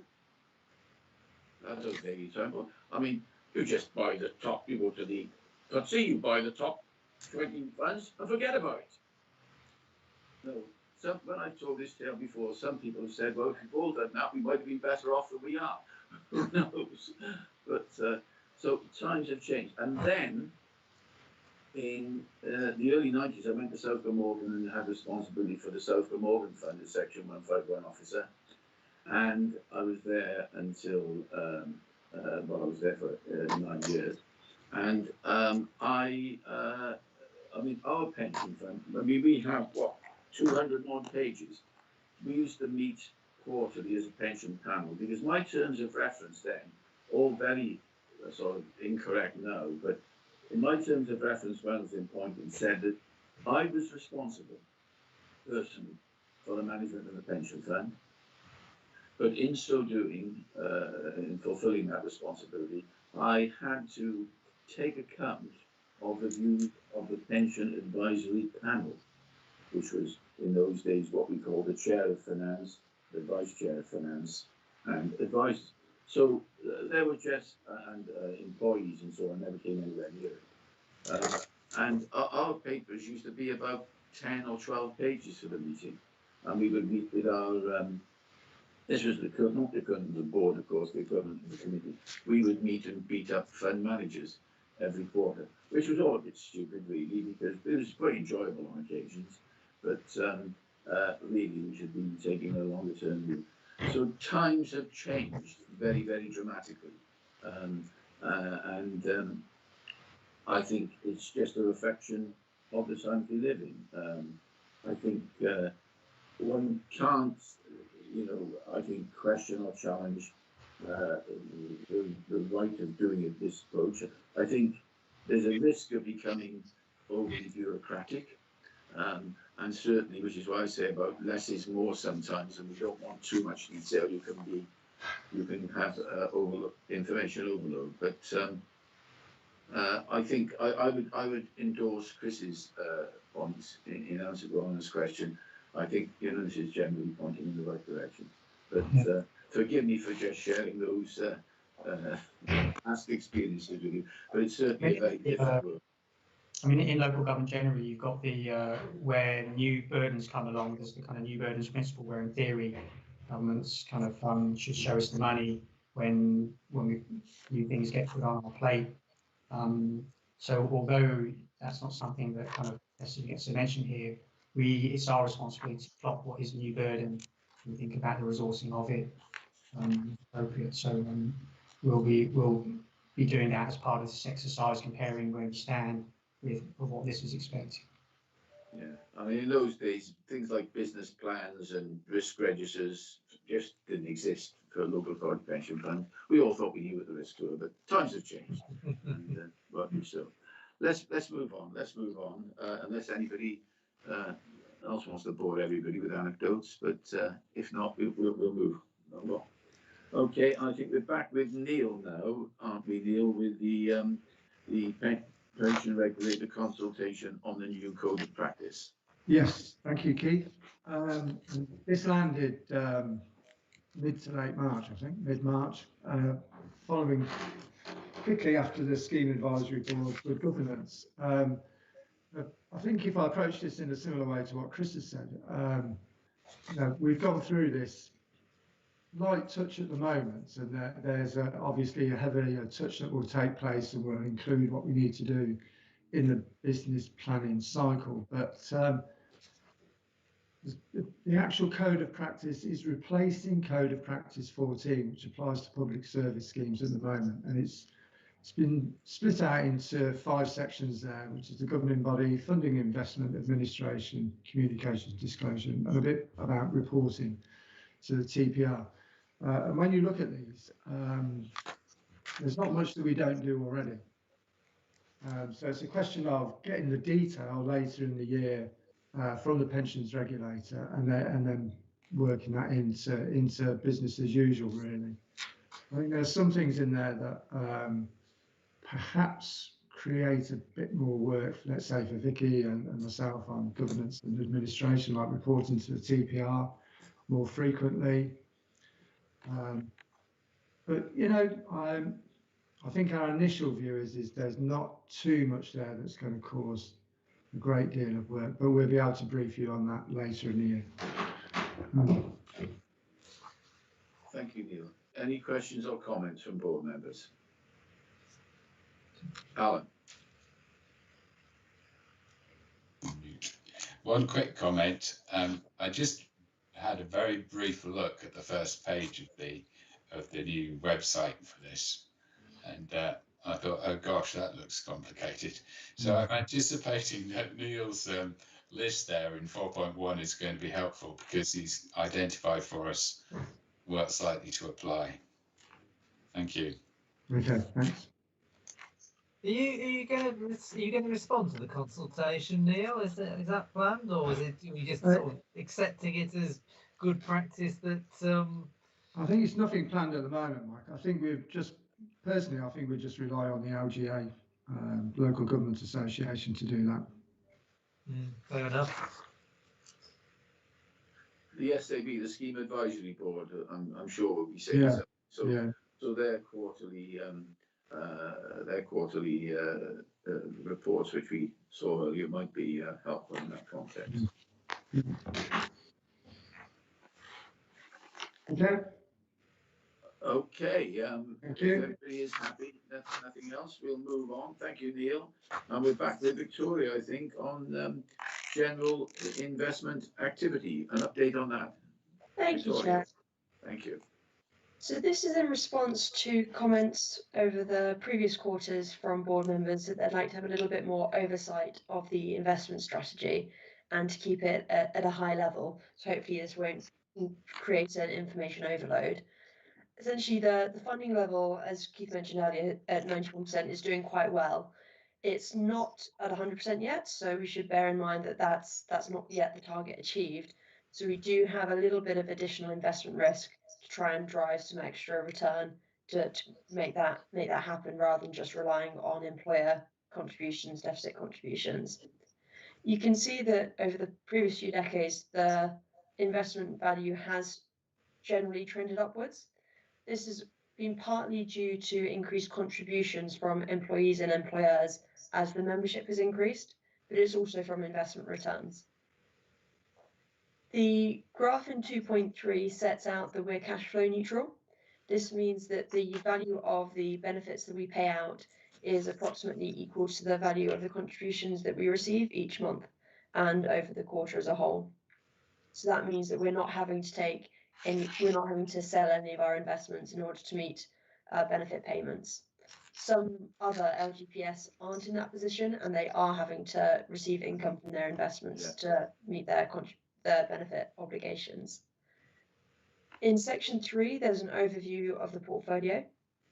I don't suggest going into that particularly, but there is one area where we are monitoring a little bit more closely, and that is the drawdown and capital flows on our alternatives commitments. Hi, Keith. Do you have a question or comment? Yes, I have. Just a quick one. On your table on 3.1, it shows quite clearly, really, that overseas equities are 50% really of equities. And yet, and goodness knows, in this massive document, I can't remember now, but there's another part of this document which says that the fund is overwhelmingly UK equities. And that seems to be totally contradictory. So as a proportion of the global market capitalisation, so the UK only makes up 6% of global market capitalisation, yes. And yet you can see that it's at 16% of the whole portfolio, which is about 25% of just our equity holdings. Yes. So, and that's the sense that the UK is overweight relative to market capitalisation globally. Yeah, I think it might be the use of the word overweight rather than overwhelming, maybe. Was there overwhelming in here? I don't know. Did it say? I missed that. But if it, I mean, overweight, you're just measuring yourself against the market cap, aren't you? Basically. So if you say we're overweight, it doesn't mean that the greatest portion of the fund is in. No. Well, with respect, Keith, it wasn't that. It was literally in a completely different section of the report. Okay. The whole of the 250 pages or however much there is here, there was a comment that said that the fund was overwhelmingly UK. I think it was perhaps in the risks. It was saying that the fund is overwhelmingly UK equities, and I just thought that's not true. But never mind. There is a UK because you've got it totally right here. It was wherever it was elsewhere in the report. Okay, well, we won't dwell on that now, but if any other officers spots that in this meeting, I mean, we're getting towards the end of the agenda. I'm not going to prolong the meeting for that reason, but that's something that can be picked up and looked at. Okay, back to you, Victoria. Thank you, Keith. Thank you. So with alternatives, there's a drawdown period between when you commit capital to a fund and when that fund manager asks for the capital from you. And that's what is shown in 3.2 as about half of what we've committed to fund managers has been called upon by those fund managers. So we're still in the drawdown periods in general for those vintages of alternatives. Cash shows that we have about 6 months of contributions in our cash balance. So if needed, we would have a 6-month buffer of not having any contributions in and still being able to make the benefit payments required. So that's quite a strong cash position. Some of that cash is also to go into the multi-asset credit fund once Border to Coast launch it. The launch has been delayed, which is due to various administrative slowdowns at Border to Coast. Sorry, Keith, your hand's raised? Or was that from previous? Okay. So the multi-asset credit fund is one that we do intend to invest in. And to start that investment, the fund itself is a core with satellites. So that means that the core fund, which is the PIMCO, which is going to be run by PIMCO, is one that we can invest in before the multi-asset credit fund with the satellites launches officially. So we have taken advantage of that, and we managed to do the disinvestment from our global equity fund at the same time that another partner fund was investing in the global equity alpha fund, meaning that we were able to cross those units. So that meant that there was no transaction value no transaction cost between that sale and their purchase. So that saved quite a bit of money, about £50,000 we reckon. The section 4 sets out voting. I believe this is something where there's a request for a little bit more oversight last quarter, and hopefully this gives you a high level overview of the fact that some of our equities are voted against, so not all board resolutions are for, and that they are actively voted. Both of these fund managers are able to give reasons for why they voted for and against, but I suggest that's maybe going into a bit too much depth. You'll note that LGIM voted about 50% against and Border to Coast were about 10% against. These are on different companies, although there's a lot of overlap. Does anyone have any questions or comments on that, or is that clear enough? Or... I did go in and look at the some of the Border to Coast voting, and it is very interesting actually, and the reasons you see there, which when you read it, it's sort of fairly obvious stuff that you think, well, yes, it seems sensible thing to do. Excellent. Well, that's good. I must confess I haven't looked at that detail, Mike. So well done. But there's a lot to look at. There's pages of it if you've got. Yeah. Well, I know Jane Firth is the queen bee there, and does a good job. And as you know, I do keep my hat separate, so declaring the interest, but I don't think it's inappropriate at all. Both Border to Coast and Warwickshire are members of the LAPFF, and do get it's not a voting service that covers all the holdings. I don't know if Warwickshire still subscribes to that or not. Used to subscribe to Manifest, I think. But, no longer. No longer. I suspect it not. But the forum just gives advice on particular issues. Might be as few as half a dozen, might be as many as a dozen times a year, and they give that advice out and give 2 or 3 page statement just advising. It's entirely up to members what they do with it, but certainly both Warwickshire and Border to Coast would get those. And yes, we will. I mean, it would seem to me that they should at least be compared against what the managers are doing, and then the committee or officers should take a view as to whether or not that's something they want to discuss with the managers. They may feel, well, no, we think what the managers are doing right, and if what the forum suggests is something different, then you may want to dismiss that. But if it's something where there's a question, then you are paying to be, it's not very much, pay 10,000 a year, but you're paying to be members of the forum, and you know, appropriate use should be made of that by your. I know Jane Firth makes use of it. She used to be on the executive of the forum, in fact. Yeah. Sorry to digress there, but I think that's relevant on voting, hopefully. Thank you, Chair. So the remainder of this paper sets out a bit about other wider investment activities to support the fund. For instance, the securing of two independent financial advisors. You may be aware that we have found a suitable candidate who's succeeded in gaining lot 1. And this is a switch from the previous candidate. But the new one, Bob Swarrock, we believe, and Canberra Advisors should be very, very strong and has an excellent resume. And What's his name again? Bob Swarrock. Yeah. How are you spelling the surname? Swarup on page 188, if that helps. Right. Sorry. Okay. Thanks. Oh yes, he's at the bottom there. Yeah.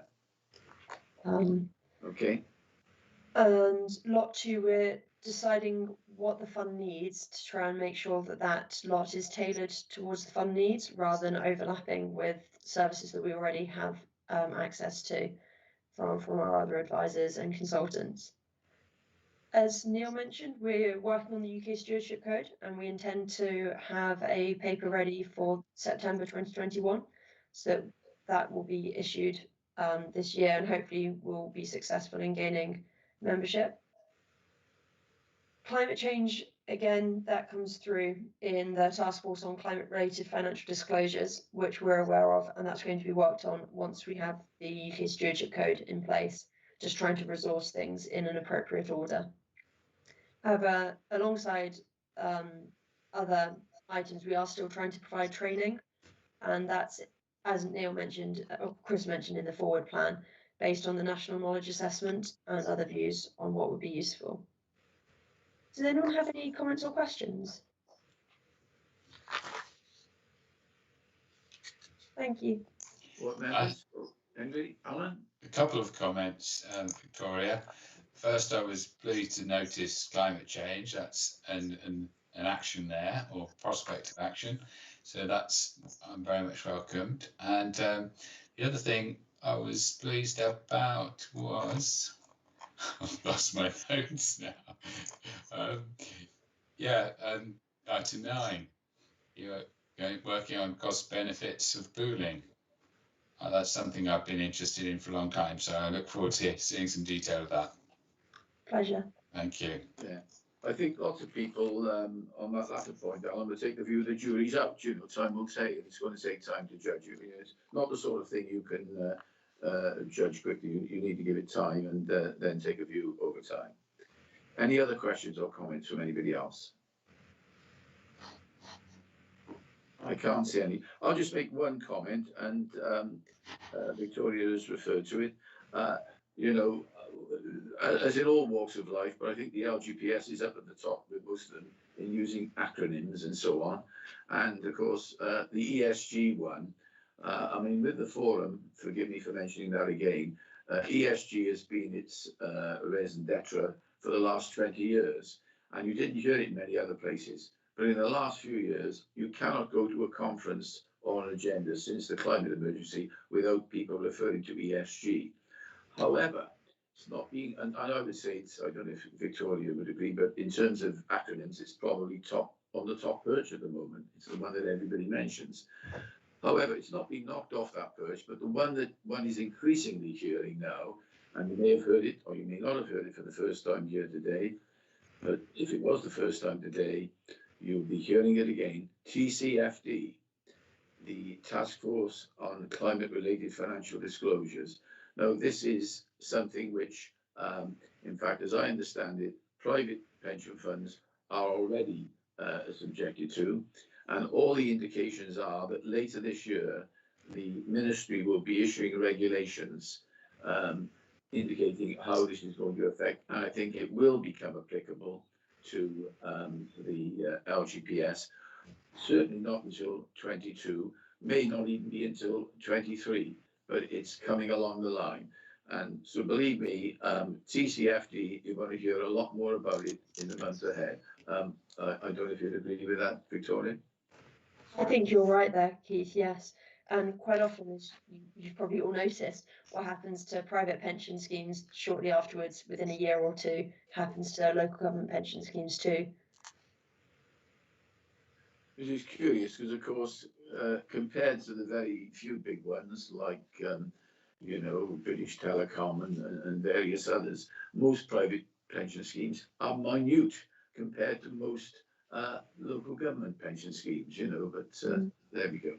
Very true. Okay, I mean, the LGPS as a whole, if it was one, it's one scheme, but if it was one fund, it would be the 6th largest pension fund in the world, because many pensions, such as teachers, civil service, health, are not funded. So as a funded scheme, the LGPS in the UK, if it was the biggest, if it was one scheme, would be the 6th largest in the world. So it's massive, 300 billion plus. Okay, any more questions or comments for Victoria? Thank you, Victoria. If not, I think you're on again, aren't you? Now you're going to take us through the, just for information, we have the investment committee minutes. So I don't know if you want to say anything, or if not, if any members have any comments. But you first, Victoria. Right, I think that these are for information, and I wonder whether members have any comments that they would like to raise or questions. The meeting seemed to go well. There was debate around what the value of the investment in the private debt, private equity and infrastructure Series 1C with Border to Coast should be. And that was well advised with input from various sources. And that brought us to a conclusion with delegated ability to invest given to the Strategic Director for Resources. And that's now been set forward with a decision. That's in the private section, the actual details, but hopefully that the rest is just in the minutes as risk register and forward plan and reports that you've essentially received in this pack already. Okay, thank you. Any comments or questions? I can't see. Just one comment, and I could have made it on the previous item, referring back to Alan's email, which I think we've touched on briefly in discussion earlier this morning, but local impact investing. Again, I think, and to make the same point as I made earlier, it's entirely within the remit of the board to say to the committee that this is something that they think the committee should be looking at and considering. It's not, of course, within the board's remit to say that they should actually do it, and even less that it should invest in any particular impact investing. Of course, impact investing, there are two aspects to that. There's impact investing, which is not local. That could be anywhere in the UK, or I suppose even internationally. And then you have local impact investing, and they are two horses of a very different colour, and particularly the latter one needs to be very, very careful with. But whilst the committee could say, whilst the board can say the committee should be looking at this, it's entirely a matter for the committee to decide whether or not to do it, and certainly when it comes to individual investments, whether or not to make those investments, and we have no role in commenting on those. But my understanding is that all this is in hand and being looked at anyway, Victoria. It's correct that it is something that we are able to invest in, but local impact investing is probably the one where we have to be most cautious about our fiduciary duties. And at the moment, we're passing the consensus is for partner funds to pass to Border to Coast any opportunities that are passed towards us that relate to local investments, and including local impact investments. And Border to Coast are willing to do a bit of a screen on investments for us. Yes, I mean, it comes back. The fund is not there to resolve social or other issues within the Warwickshire area. The fund is there for the reason we all know. But where there are opportunities to make investments, impact investments, either within the UK or more locally, which are also good investments, then that's fine.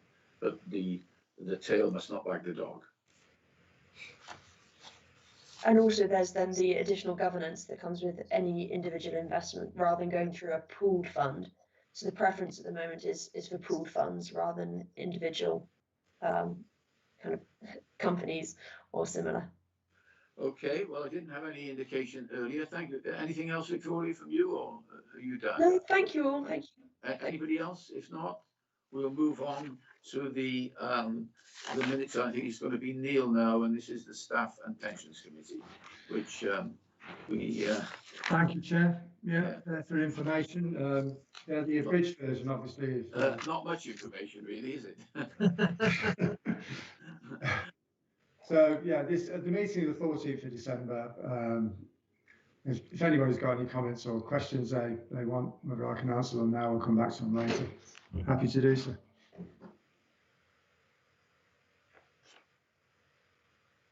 No, I think all I would say is, if ever, and it goes back to some of the things that Vicky has spoken about, if ever there are any issues referred to this relating to the administration of the fund and the payment of benefits and so on, payment and calculation of benefits, which they're considering, then we should be made aware of that. Yeah, okay. I mean, I see no reason, I mean, we may have to debate about it, but I know they go into sort of private session, or what we call exempt in local government.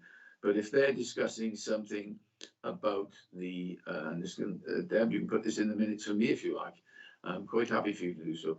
If the staff and pensions are discussing anything about the administration or management of the pension fund, then I think the board has every right to see what it is they are doing, and then to comment on those deliberations. They don't have to, we can't tell them what to do. We have no executive powers, we know that. But I think we have a right within our role to review what they're doing. Because frankly, I mean, minutes like this are not particularly interesting, are they? Okay. Okay. Chair. Thank you, Neil. Nobody else have any comments or questions, Neil?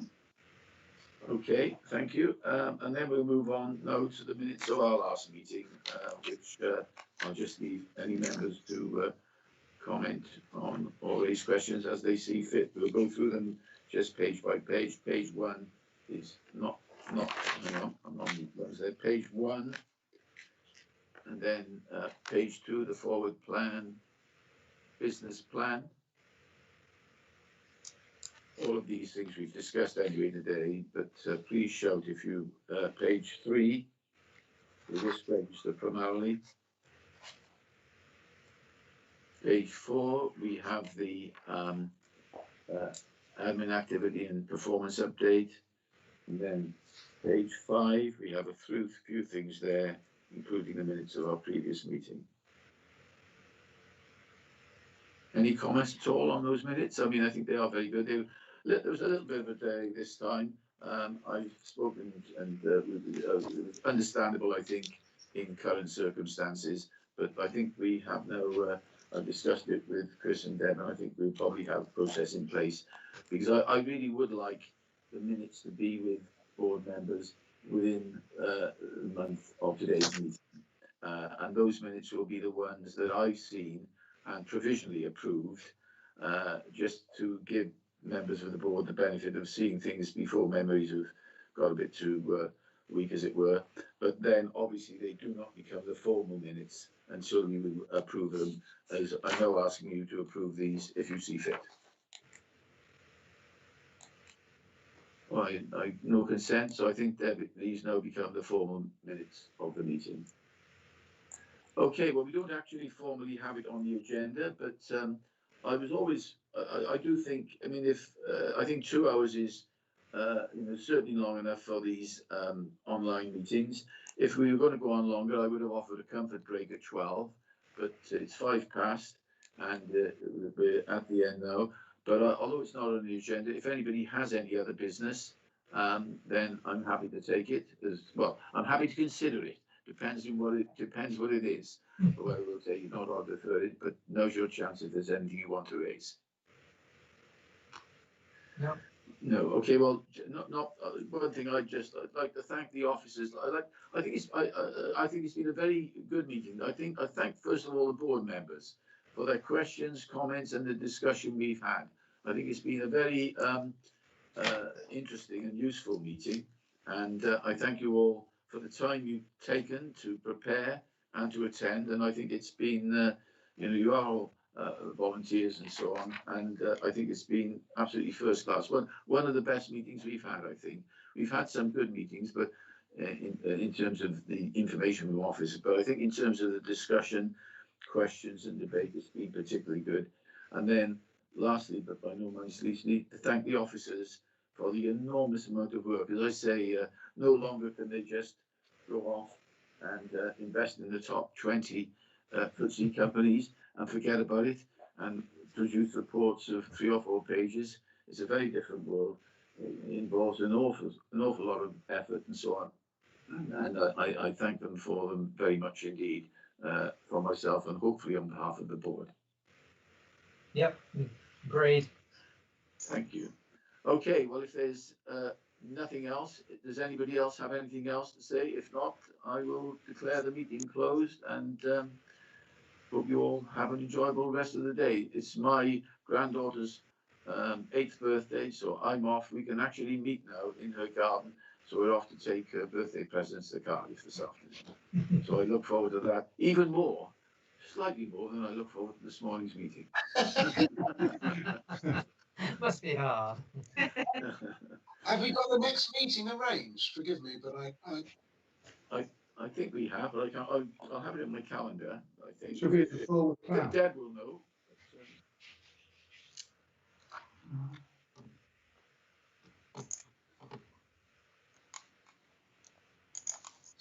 Is it 20th of July? Yes, I've got 20th of July. Yeah, that's right. 10 o'clock on the 20th of July. Yeah. Okay. Well. Thank you all, board members. Thank you, officers. As I've said, a very good meeting, and I wish you all well. Okay. I wish you goodbye. thank you. Okay. Bye, everyone.